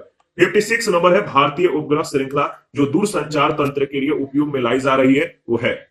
भारतीय उपग्रह श्रृंखला जो दूरसंचार तंत्र के लिए उपयोग में लाई जा रही है, इसका सही जवाब हो जाएगा इनसैट, डी ऑप्शन। अगर बात करें तो इनसैट यानी भारतीय राष्ट्रीय उपग्रह प्रणाली यानी इंडियन नेशनल सैटेलाइट सिस्टम जो है इनसैट, इसरो के द्वारा शुरू की गई बहुउद्देशीय भू स्थित उपग्रहों की एक या जियो स्टेशनरी सैटेलाइट की एक श्रृंखला है जो दूरसंचार, प्रसारण, मौसम विज्ञान, खोज और बचाव कार्य के लिए उपयोग होगी। यह भारत सरकार के अंतरिक्ष विभाग, दूरसंचार विभाग, मौसम विज्ञान विभाग, आकाशवाणी और दूरदर्शन का एक संयुक्त उद्यम है। 1983 में शुरू हुआ इनसैट एशिया प्रशांत क्षेत्र में सबसे बड़ी देशीय संचार प्रणाली है। 57 है, भारतीय उपग्रह श्रृंखला इनसैट किसका एक उदाहरण है? भारतीय उपग्रह श्रृंखला इनसैट एक उदाहरण है। इसका सही जवाब है मौसम विज्ञान से संबंधित उपग्रह, डी ऑप्शन। याद रखिएगा। इसके बाद 58 है, निम्न में से कौन सा आवृत्ति बैंड इनसैट या जीसैट उपग्रह संचार के लिए उपयोग में नहीं लिया जाता है? निम्न में से कौन सी आवृत्ति बैंड है यानी इनसैट या जीसैट जो है इनमें उपग्रह संचार के लिए उपयोग में नहीं लिया जाता है? वो है आपका, याद रखें, एमएफ बैंड। वो कौन सी आवृत्ति है जो इनसैट या जीसैट के उपग्रह संचार के लिए उपयोग नहीं किया जाता है? वो है एमएफ बैंड। भारत में उपग्रह संचार के लिए प्रयुक्त होने वाले प्रमुख आवृत्ति band S band, C band, upper extended C band, Q band और के ए बैंड है। इनसेट या जीसैट श्रृंखला के उपग्रह इन बैंडों से युक्त ट्रांसपोंडरों को अंतरिक्ष में ले जाते हैं। 59 है टेलीविजन ट्रांसमिशन निम्न में से किसका उदाहरण है? टेलीविजन ट्रांसमिशन निम्न में से किसका उदाहरण है? तो इसका सही जवाब हो जाएगा option A, simplex communication. Option A बिल्कुल करेक्ट ऑप्शन है। टेलीविजन एवं रेडियो ट्रांसमिशन सिंप्लेक्स कम्युनिकेशन का उदाहरण है। सिंप्लेक्स लाइन केवल एक दिशीय सूचना का वहन करता है। 60 नंबर है, भारत का पहला रिमोट सेंसिंग सैटेलाइट छोड़ा गया था। भारत का पहला रिमोट सेंसिंग जो सैटेलाइट छोड़ा गया था कहां से? तो सही जवाब है बैकानूर से, ए ऑप्शन। पहला भारत का पहला रिमोट सेंसिंग सैटेलाइट आईआरएस जो आईए है, ये 17 मार्च 1988 को बैकानूर अंतरिक्ष केंद्र से छोड़ा गया था। 61 है, निम्नलिखित में से किन कार्यकलापों में भारतीय दूरसंवेदन यानी आईआरएस उपग्रहों का प्रयोग किया जाता है? किन कार्यकलापों में भारतीय दूरसंवेदन उपग्रहों का प्रयोग किया जाता है? तो याद रखिएगा सही जवाब है, क्या सही जवाब है? सही जवाब है फसल की उपज का आकलन के लिए, भौम जल यानी ग्राउंड वाटर संसाधनों का स्थान निर्धारण के लिए और खनिज का अन्वेषण, यानी पहला, दूसरा और तीसरा इसके संदर्भ में सही है। दूरसंचार एवं यातायात के लिए दूर संवेदन उपग्रहों का जो है प्रयोग नहीं किया जाता है, इसलिए अभिष्ट उत्तर जो होगा आपका विकल्प ए। 62 है, निम्नलिखित में से किनका आकलन करने के लिए उपग्रह चित्रों या मतलब सुदूर संवेदी आंकड़ों का इस्तेमाल किया जाता है? किसका मापन या आकलन करने के लिए उपग्रह चित्रों या सुदूर संवेदी आंकड़ों का इस्तेमाल किया जाता है? तो चलिए इसमें जो है 3 स्टेटमेंट दिया गया है, इन स्टेटमेंट को एक बार देख लीजिए। पहला है, किसी विशेष स्थान की वनस्पति में पर्णहरित का अंश जानने के लिए किसी विशेष स्थान के धान के खेतों से ग्रीन हाउस गैसों का उत्सर्जन और किसी विशेष स्थान का भूपृष्ठ तापमान। इनमें जो सही है डी ऑप्शन है, तीनों बिल्कुल सही है। किसी विशेष स्थान की वनस्पति में पर्णहरित का अंश हाइपर स्पेक्ट्रल तथा मल्टी स्पेक्ट्रल इमेजिंग तकनीक के द्वारा उपग्रह से आंकड़े जो है प्राप्त कर लिया जाता है। सुदूर संवेदी उपग्रहों के द्वारा short wave infrared, thermal infrared, Merlin, lidar आदि तकनीकों से विभिन्न स्थानों से उत्सर्जित ग्रीन हाउस गैसों की मात्रा का आकलन किया जाता है। इसी प्रकार थर्मल इंफ्रारेड के माध्यम से भूपृष्ठ तापमान का भी मापन किया जाता है। तो तीनों जो कथन है वो सत्य है। 63 है, अंतरिक्ष प्रौद्योगिकी के क्षेत्र में भारत ने 1994 की अवधि में अपनी इस क्षमता को प्रदर्शित कर दिया है कि वह इस क्षमता को प्रदर्शित कर दिया है। तो देखिए इसका सही जवाब हो जाएगा तुल्यकालिक उपग्रह प्रक्षेपित कर सकता है। अंतरिक्ष प्रौद्योगिकी के क्षेत्र में 1994 की अवधि में अपनी इस क्षमता को यानी तुल्यकालिक उपग्रह प्रक्षेपित करने की क्षमता को प्रदर्शित कर दिया है, डी ऑप्शन। 1994 में पीएसएलवी की प्रथम सफल उड़ान के साथ भारत तुल्यकालिक उपग्रह प्रक्षेपण में सक्षम हो गया। इस प्रक्षेपण में पीएसएलवी ने 804 किलोग्राम वजनी सुदूर संवेदन उपग्रह आईआरएस T2 को 820 किलोमीटर की ऊंचाई वाली सूर्य समकालिक कक्षा में जो है सफलतापूर्वक जो है स्थापित किया था। इस सफल प्रक्षेपण के साथ भारत पृथ्वी के निम्न कक्षा में उपग्रह का प्रक्षेपण करने वाला विश्व का 6ठा देश बन गया था। 64 नंबर, इनसैट 3C को प्रक्षेपित किया गया है, कहां से? इनसैट 3C को प्रक्षेपित किया गया कहां से? तो सही जवाब है कोरू से, बी ऑप्शन। इसके बारे में अगर बात करें तो इनसैट 3C का प्रक्षेपण दक्षिणी अमेरिका के फ्रेंच गुयाना के कोरू प्रक्षेपण स्थल से किया गया था। इनसैट श्रृंखला के उपग्रह जीसैट 10 का प्रक्षेपण फ्रेंच गुयाना के कोरू से ही 29 सितंबर 2012 को किया गया था। संचार उपग्रह जीसैट 21 का प्रक्षेपण कोरू प्रक्षेपण बेस फ्रेंच गुयाना से 6 फरवरी 2019 को किया गया। 17 दिसंबर 2020 को भारत के 42वें संचार उपग्रह CMS-01 का प्रक्षेपण किया गया। 65 है, इसरो के द्वारा किस सैटेलाइट का 22 दिसंबर 2005 को सफलतापूर्वक प्रक्षेपण किया गया? इसरो के द्वारा किस सैटेलाइट का 22 दिसंबर 2005 को सफलतापूर्वक प्रक्षेपण किया गया? याद रखिएगा इनसैट क्या 4A का, इनसैट 4A, सी ऑप्शन बिल्कुल करेक्ट ऑप्शन है। 22 दिसंबर 2005 को भारतीय अंतरिक्ष अनुसंधान संगठन यानी इसरो के द्वारा इनसैट 4 श्रृंखला के पहले उपग्रह इनसैट 4A का प्रक्षेपण फ्रेंच गुयाना के कोरू अंतरिक्ष केंद्र से एरियन स्पेस के एरियन 5G अंतरिक्ष यान के द्वारा किया गया। इस उपग्रह का वजन जो है 3080 किलोग्राम था। 66 है, पीएसएलवी C37 के द्वारा एक ही उड़ान में 15 फरवरी 2017 को सफलतापूर्वक कितने उपग्रह प्रमोचित किए गए? काफी हाईलाइटेड था। तो इसका सही जवाब क्या हो, इसका सही जवाब क्या होगा आप कमेंट करके बताइए। सही जवाब क्या है? पीएस सर्विस C-37 के द्वारा एक ही उड़ान में 15 फरवरी 2017 को सफलतापूर्वक कितने उपग्रह प्रमोचित किए गए? तो सही जवाब है 104 उपग्रह, बी ऑप्शन। 15 फरवरी 2017 को श्रीहरिकोटा स्थित सतीश धवन अंतरिक्ष केंद्र से पीएसएलवी C-37 के द्वारा एक ही उड़ान में कुल 104 उपग्रह विमोचित किए गए, प्रक्षेपित किए गए। कुल उपग्रहों का वजन 1378 किलोग्राम था, जिसमें 714 किलोग्राम का कार्टोसैट, 2 श्रृंखला उपग्रह तथा 664 किलोग्राम के 103 सहयात्री उपग्रह शामिल थे। 67 है, निम्नलिखित भारतीय अंतरिक्ष प्रोग्रामों का सही कालानुक्रम क्या है? निम्नलिखित भारतीय अंतरिक्ष प्रोग्रामों का सही कालानुक्रम क्या है, आप बताइए। तो पहला देखिए, सही कालानुक्रम के संदर्भ में इसे व्यवस्थित करने की अगर कोशिश करें तो जो सही जवाब हो जाएगा क्या होगा? डी पहले आएगा, इसके बाद सी, देखिए साइट स्टेप, ठीक है, साइट स्टेप, इसके बाद क्या आएगा? इसके बाद आएगा एप्पल और IGMD, यानी इसका सही जो क्रम होगा वो बी ऑप्शन में दिया गया है। इसके बारे में अगर बात करें तो देख लेते हैं। देखिए, SITE satellite instruction television experiment program का संचालन 1975 में नासा और इसरो के द्वारा संयुक्त रूप से किया गया। STEP satellite telecommunication experiment project 1977 में। APPLE Ariane passenger payload experiment का प्रक्षेपण एरियन रॉकेट से 19 जून 1981 को फ्रेंच गुयाना के कोरू अंतरिक्ष प्रक्षेपण केंद्र से किया गया था। और IGMD integrated guided missile development का शुभारंभ DRDO के द्वारा 1983 में किया गया। 68 है, एप्पल उपग्रह को प्रक्षेपित किया गया था। एप्पल उपग्रह को प्रक्षेपित किया गया था, तो इसका सही जवाब हो जाएगा कोरू यानी फ्रेंच गुयाना से। ऑप्शन ए बिल्कुल करेक्ट ऑप्शन है। एप्पल उपग्रह 19 जून 1981 को फ्रेंच गुयाना स्थित कोरू प्रक्षेपण केंद्र से एरियन रॉकेट की सहायता से अंतरिक्ष की कक्षा में स्थापित किया गया। यह भारत का पहला प्रायोगिक भू-स्थैतिक संचार उपग्रह था। 69 है, प्रथम भारतीय संप्रेषण सैटेलाइट एप्पल कब छोड़ा गया? प्रथम भारतीय संप्रेषण सैटेलाइट एप्पल कब छोड़ा गया? तो 19 जून 1981 को, याद रखिएगा, सी ऑप्शन बिल्कुल करेक्ट ऑप्शन है। 70 नंबर है, भारत के इनसैट 1D का प्रक्षेपण कब किया गया था? भारत के इनसैट 1D का प्रक्षेपण कब किया गया था? इसका सही जवाब हो जाएगा 12 जून 1990, बी ऑप्शन। 12 जून 1990 को इनसैट 1D को प्रक्षेपित किया गया। 71 इनसैट 2A कब छोड़ा गया? इनसैट 2A कब छोड़ा गया? 10 जुलाई 1992 को, सी ऑप्शन इसका सही जवाब हो जाएगा। ठीक है, आगे बढ़ते हैं। इनसैट 2A को फ्रेंच गुयाना के कोरू प्रक्षेपण स्थल से एरियन 4 रॉकेट के द्वारा 10 जुलाई 1992 को अंतरिक्ष में प्रक्षेपित किया गया। 72 है, सबसे भारी भारतीय सैटेलाइट इनसैट 4C जो हाल ही में अपने निर्धारित कक्ष में प्रस्थापित नहीं हो पाई, उसका भार कितना था? सबसे भारी भारतीय सैटेलाइट इनसैट 4C जो हाल ही में अपने निर्धारित कक्षा में स्थापित नहीं हो पाया, उसका वजन कितना था? वजन था 2168 किलोग्राम, बी ऑप्शन। 10 जुलाई 2006 को आंध्र प्रदेश के श्रीहरिकोटा स्थित सतीश धवन अंतरिक्ष केंद्र से इनसैट 4C उपग्रह को 350 करोड़ रुपए की लागत से बनाए गए नए लॉन्च पैड से छोड़ा गया। 2168 किलोग्राम वजनी उपग्रह इनसैट 4C प्रक्षेपण के तुरंत बाद ही बूस्टर और लॉन्च टर्मिनल के अलग होने के चरण में गड़बड़ी के कारण आके गोले में यह बदल गया।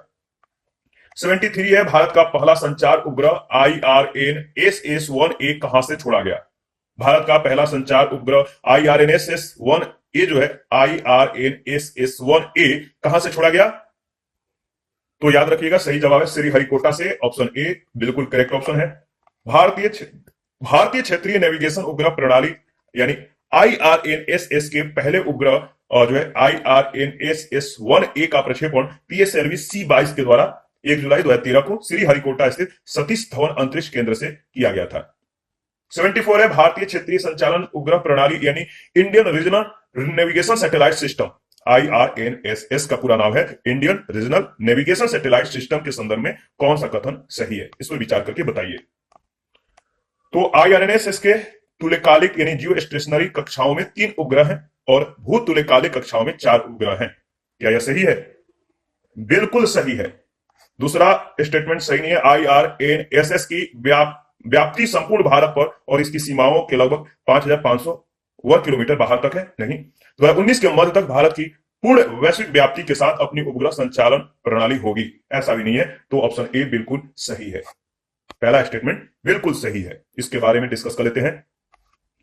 देखिए, अगर बात करें तो भारतीय क्षेत्रीय नौवहन उपग्रह प्रणाली यानी IRNSS भारत के द्वारा विकसित स्वतंत्र क्षेत्रीय नौवहन उपग्रह प्रणाली है। यह प्रणाली भारतीय उपयोगकर्ताओं के साथ ही भारतीय सीमा के बाहर 1500 किलोमीटर के दायरे में आने वाले सभी क्षेत्रों में सटीक स्थिति संबंधित सेवाएं उपलब्ध कराने के लिए डिजाइन की गई है। अप्रैल 2016 में इस प्रणाली के 7वें उपग्रह IRNSS-1G के सफल प्रमोशन के पश्चात भारतीय प्रधानमंत्री नरेंद्र मोदी ने IRNSS को नाविक नाम दिया था। इस प्रणाली के 7 उपग्रहों में से 3 उपग्रहों को उपयुक्त भू स्थिर कक्षा में तथा शेष 4 उपग्रहों को 2 विभिन्न तलों पर जो है विषुवत रेखा समपार और अपेक्षित झुकाव के साथ भू समकालिक कक्षाओं में स्थापित किया गया है। भारतीय उपग्रह नौवहन प्रणाली एक क्षेत्रीय प्रणाली है तथा 2019 तक इनका पूर्ण वैश्विक विस्तार प्रस्तावित नहीं है।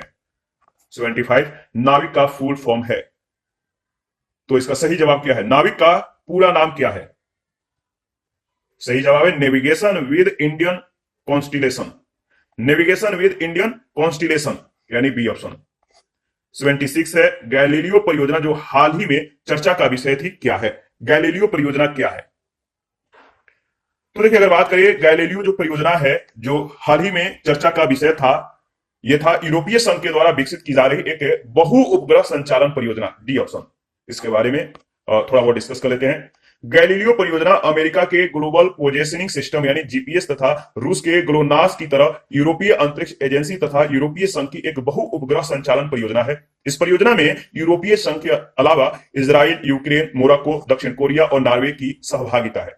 यहां उल्लेखनीय है कि बहु उपग्रह संचालन परियोजना के द्वारा पृथ्वी पर स्थित किसी भू मतलब कि किसी भी वस्तु की सही अंशांशीय देशांतरीय स्थिति और ऊंचाई का पता उपग्रह के प्राप्त संकेतों के द्वारा जो है लगाया जा सकता है। 77 है निम्नलिखित में से किसके लिए जीपीएस प्रयुक्त होता है? निम्नलिखित में से किसके लिए जीपीएस प्रयुक्त होता है? तो global positioning system, C option.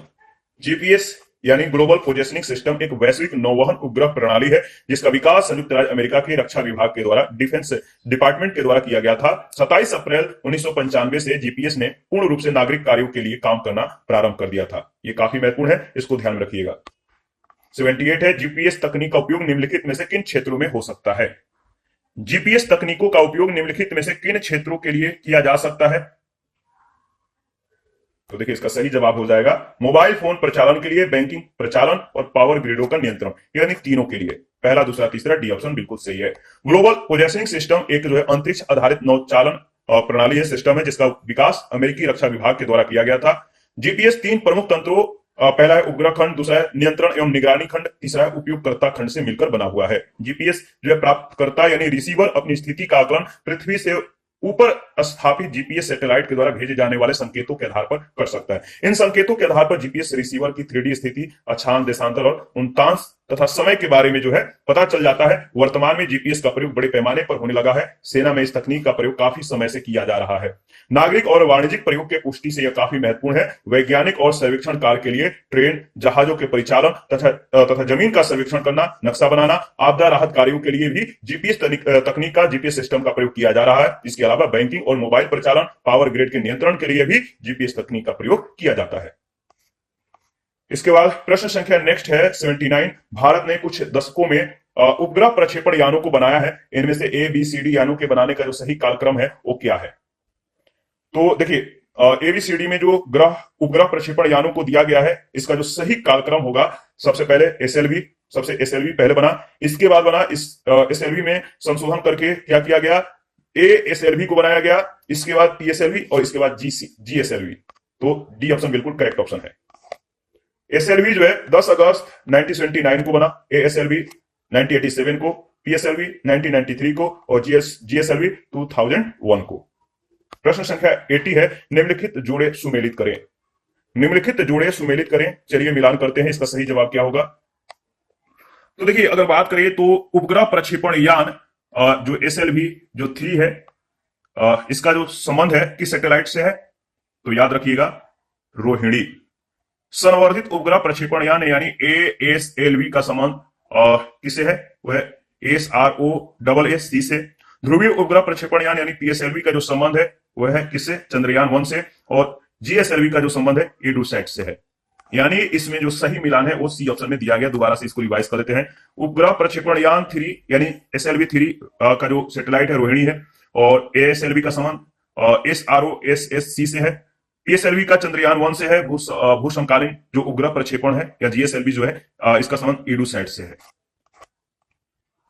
देखिए 81 में दिए गए मानचित्रों में अंतरिक्ष संगठन इकाइयों की अवस्थिति 1, 2, 3 और 4 के द्वारा जो है अंकित है। इन इकाइयों को नीचे दी गई सूची में सम्मिलित कीजिए। सूची के नीचे दिए गए कूट का उपयोग करते हुए सही उत्तर चुनिए। तो बताइए, अंतरिक्ष संगठन इकाइयों की अवस्थिति जो है भारत के मैप में दिया गया है। आपको जो है कूट का सही प्रयोग करते हुए मतलब कि सुमेलित करना है। इसका सही जवाब क्या होगा, सुमेलित कीजिए। यहां पे आप देख सकते हैं, ए में इसरो है, बी में IIRS है, सी में NRSA है और डी में SAC है। इसका सही मिलान अगर करिएगा तो क्या सही है? Indian institute of remote sensing का जो संबंध है उत्तराखंड के देहरादून से, ठीक है, उत्तराखंड के देहरादून से, यहां पे उत्तराखंड देहरादून। इसके बाद जो स्पेस एप्लीकेशन सेंटर है वो है अहमदाबाद गुजरात, अहमदाबाद गुजरात। इसके बाद अगर बात करें तो नेक्स्ट है नेशनल रिमोट सेंसिंग एजेंसी यानी NRSA, इसका संबंध हैदराबाद तेलंगाना से है। और इसके बाद है आपका ISRO, Indian space research organisation, Bengaluru Karnataka. तो इसको ध्यान में रखिएगा। यानी इसका जो सही जवाब हो जाएगा ऑप्शन डी में दिया गया है। मिलान कर लीजिएगा।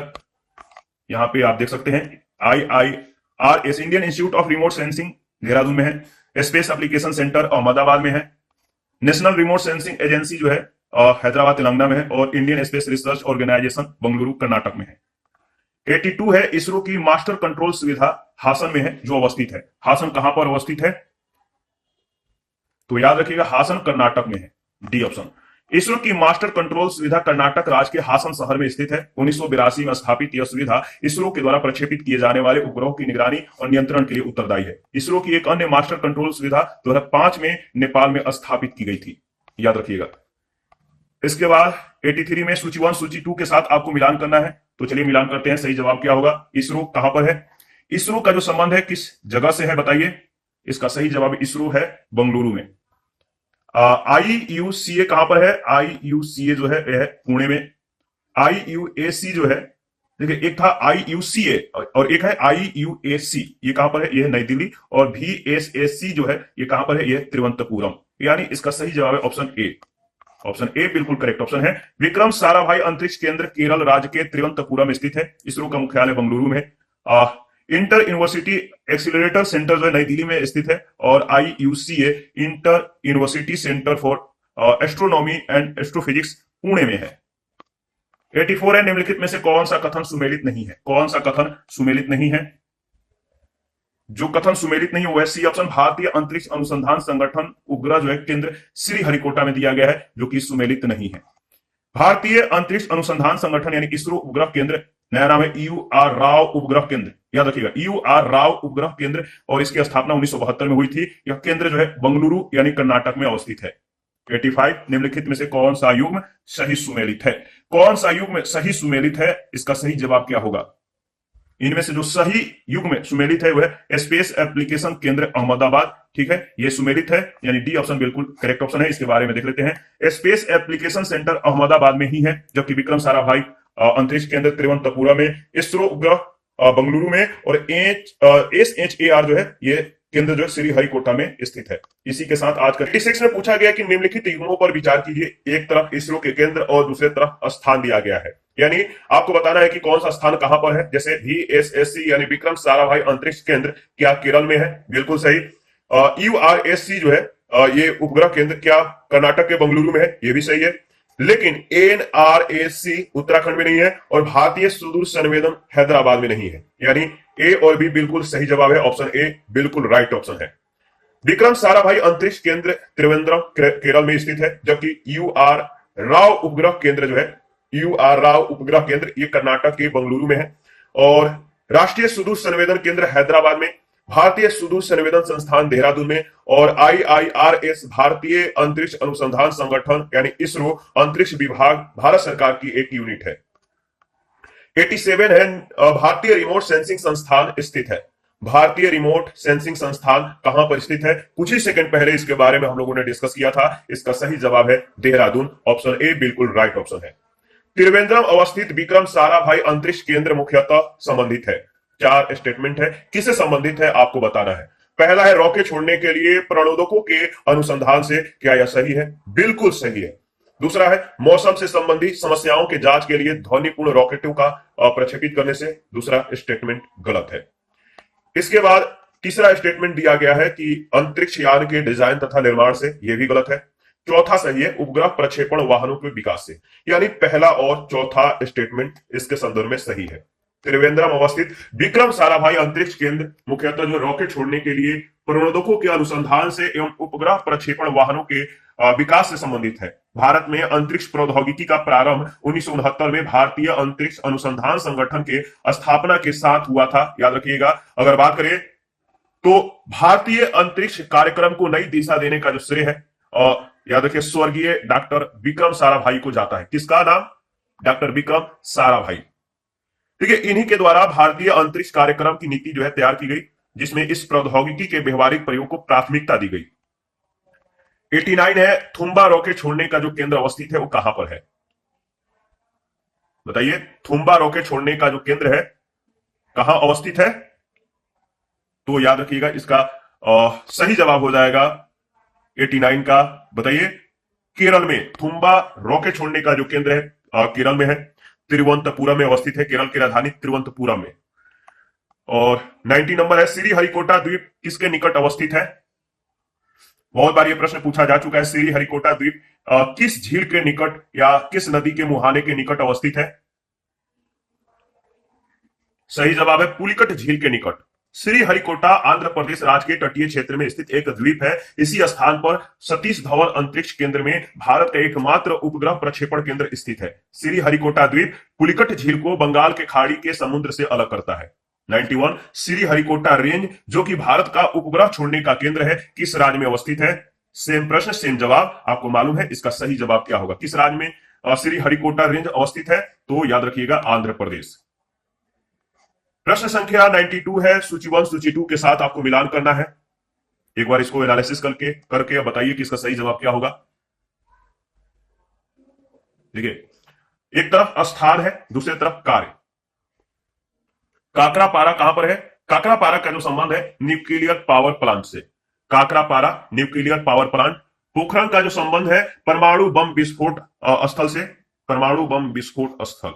थुम्बा का जो संबंध है किससे है? तो याद रखिए रॉकेट प्रमोचन केंद्र से। ठीक है, और श्रीहरिकोटा उपग्रह प्रमोचन स्टेशन है। तो इसका जो सही ऑप्शन हो जाएगा वो हो जाएगा सी। दोबारा से इसको रिवाइज कर लेते हैं। काकरापारा न्यूक्लियर पावर प्लांट से संबंधित है। पोखरण परमाणु बम विस्फोट स्थल से। थुम्बा रॉकेट प्रमोचन केंद्र। श्रीहरिकोटा उपग्रह प्रमोचन स्टेशन से। 93 है फरवरी 2004 में एक विस्फोट हुआ भारत के अंतरिक्ष केंद्र। कहां पर? फरवरी 2004 में एक विस्फोट हुआ किस भारत के अंतरिक्ष केंद्र पे? स्थान बताइए। तो सही जवाब है श्रीहरिकोटा में। C option is right option. देखिए, फरवरी 2004 में श्रीहरिकोटा स्थित सतीश धवन अंतरिक्ष केंद्र में विस्फोट हुआ था। यह विस्फोट अंतरिक्ष केंद्र के ठोस प्रणोदक अंतरिक्ष बूस्टर संयंत्र में हुआ था। 94 है कथन ए कह रहा है कि एक हवाई जहाज के पंख की ऊपरी सतह उन्नतोदर बनाई जाती है और निचली सतह जो है, नीचे की जो सतह है नतोदर बनाई जाती है। कारण आर शीर्ष भाग यानी टॉप पर वायु प्रवाह की द्रुत गति कम होती है और इसलिए आधे भाग में शीर्ष भाग से दबाव कम रहता है। इनमें से जो सत्य है, दोनों में से कौन सा कथन सत्य है आपको बताना है। तो देखिए, इसमें कथन ए सही है लेकिन कारण आर सही नहीं है, यानी डी ऑप्शन। इसके बारे में डिस्कस कर लेते हैं।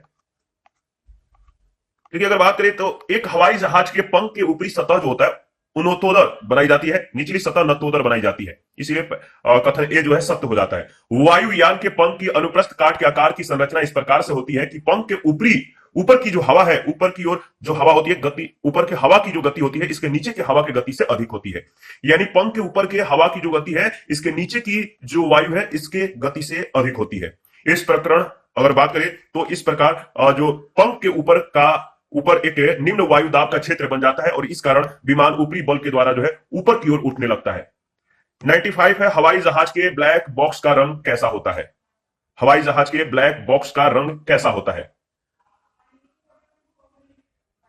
सही जवाब है नारंगी, डी ऑप्शन बिल्कुल करेक्ट ऑप्शन है। वायुयानों में ब्लैक बॉक्स का जो कलर होता है ऑरेंज होता है, ताकि उन्हें किसी दुर्घटना के बाद ढूंढने में सरलता हो। यह एक ऑडियो रिकॉर्डिंग डिवाइस होती है जो कि वायुयानों के कॉकपिट में पायलटों की बातचीत को रिकॉर्ड करती है और कुछ अनहोनी घटित होने पर जांचकर्ता इसके माध्यम से निष्कर्ष प्राप्त करते हैं। चंद्रमा एक क्या है? चंद्रमा एक क्या है बताइए, और किसका ये उपग्रह है, आप ही बताइए। ठीक, अगर बात करें तो चंद्रमा एक उपग्रह है, और ये किसका एक उपग्रह है आपको कमेंट करके बताना है। 97 है, चंद्रमा किस तारीख को चंद्र कक्ष में पहुंचता है? चंद्रमा किस तारीख को चंद्र कक्ष में पहुंचा? इसका सही जवाब है 8 नवंबर, सी ऑप्शन। चंद्रयान 1 भारत का पहला मानव रहित चंद्र मिशन था। इस मिशन को भारतीय अंतरिक्ष अनुसंधान संगठन के द्वारा 22 अक्टूबर 2008 को चंद्रमा पर जो स्थापित करने के लिए भेजा गया। यह 30 अगस्त 2009 तक सक्रिय रहा, एक्टिव रहा। 8 नवंबर 2008 को चंद्रयान भारतीय समय अनुसार करीब 5 बजे चंद्रमा के कक्षा में स्थापित हो गया। इसके बाद प्रश्न संख्या 98, भारत के चंद्र मिशन के अंतरिक्ष यान का क्या नाम है? बताइए। भारत के चंद्र मिशन के अंतरिक्ष यान का जो नाम है, चंद्रयान 1 भी है और चंद्रयान 2 भी है। 22 अक्टूबर 2008 को प्रक्षेपित भारत के चंद्र मिशन अंतरिक्ष यान का नाम चंद्रयान 1 है। यह आंध्र प्रदेश के श्रीहरिकोटा अंतरिक्ष प्रक्षेपण केंद्र से प्रक्षेपित किया गया था। चंद्रयान 2 भी भारतीय चंद्र अभियान का ही एक हिस्सा है। इस मिशन का प्रक्षेपण 22 जुलाई 2019 को जीएसएलवी मार्क 3 एम1 रॉकेट के द्वारा किया गया। 99 है, चंद्रयान 1 का प्रक्षेपण किया गया था कहां से? चंद्रयान 1 का प्रक्षेपण कहां से किया गया था? इसका सही जवाब हो जाएगा, आप लोग कमेंट बहुत कम करते हैं, प्लीज कमेंट किया करिए। इसका सही जवाब है आंध्र प्रदेश से। चंद्रयान 2 के प्रोजेक्ट डायरेक्टर कौन थे? चंद्रयान 2 के प्रोजेक्ट डायरेक्टर कौन है बताइए, इनमें से ऑप्शन देखकर बताइए। इसका सही जवाब हो जाएगा doctor M Annadurai, doctor M Annadurai, D option. Chandrayaan 2 जो है भारतीय अंतरिक्ष अनुसंधान संगठन का एक चंद्र अन्वेषण अभियान है, याद रखिएगा। जीएसएलवी प्रक्षेपण यान के द्वारा जुलाई 2019 में प्रक्षेपित इस अभियान में भारत निर्मित एक लूनर ऑर्बिटर विक्रम लैंडर के तथा प्रज्ञान नामक एक रोवर को जो है शामिल किया गया था, और डॉक्टर मायल स्वामी अन्नादुरै के नेतृत्व में चंद्रयान 1 अभियान को सफलतापूर्वक जो है अंजाम देने वाली टीम ने चंद्रयान 2 पर भी काम किया। चंद्रयान 2 अभियान के संबंध में क्या सही नहीं है वो बताइए। ऑप्शन को देखिए, एनालिसिस कीजिए, बताइए इसका सही जवाब क्या होगा। चंद्रयान 2 अभियान के संबंध में पूछा गया है।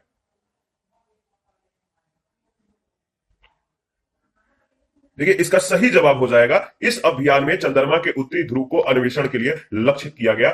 सी ऑप्शन जो है सही नहीं है।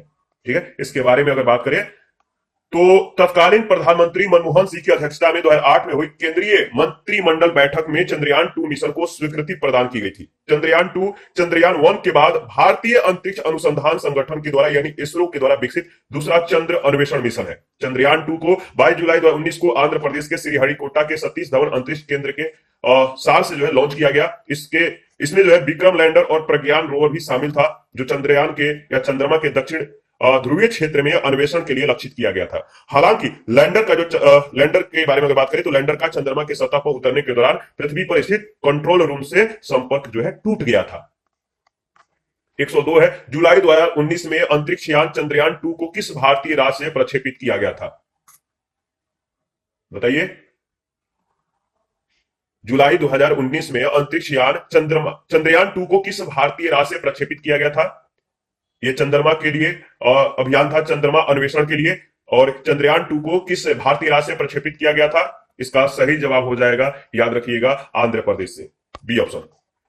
22 जुलाई 2019 को आंध्र प्रदेश के श्रीहरिकोटा स्थित सतीश धवन अंतरिक्ष केंद्र सार के द्वितीय लॉन्च पैड से जीएसएलवी मार्क 3 एम1 रॉकेट के द्वारा भारत के चंद्रयान 2 मिशन का जो है प्रक्षेपण सफलतापूर्वक संपन्न किया गया। इसके बाद है प्रश्न संख्या 103, चंद्रयान 2 अंतरिक्ष यान को प्रक्षेपित करने के लिए इसरो के द्वारा किस जियोसिंक्रोनस उपग्रह प्रक्षेपण यान का प्रयोग किया गया था? काफी महत्वपूर्ण सवाल है और ये सवाल भी कई बार पूछा गया है। इसका जवाब भी आपको मालूम है, ऊपर कुछ ही सेकंड पहले हम लोगों ने डिस्कस किया था।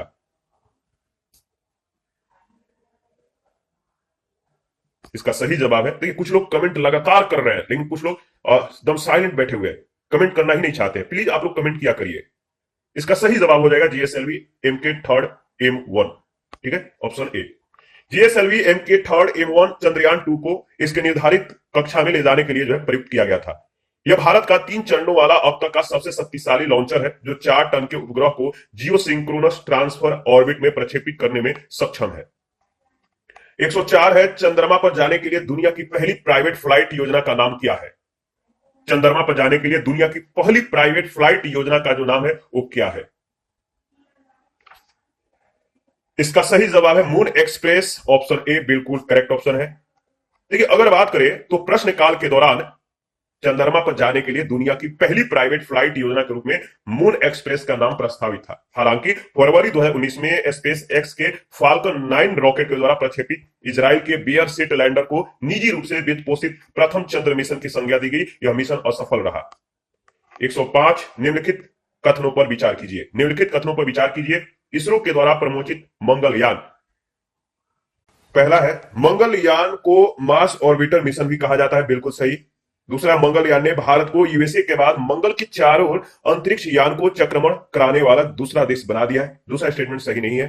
तीसरा है कि मंगलयान ने भारत को एकमात्र ऐसा देश बना दिया है जिसने अपने अंतरिक्ष यान को मंगल के चारों ओर परिक्रमा कराने में पहली बार में ही सफलता प्राप्त कर ली, बिल्कुल सही। पहला और तीसरा स्टेटमेंट सही है। C option is right option. 5 नवंबर 2013 को ध्रुवीय रॉकेट के जरिए भारत के मंगलयान यानी मॉम मार्स ऑर्बिटर मिशन का प्रक्षेपण किया गया था।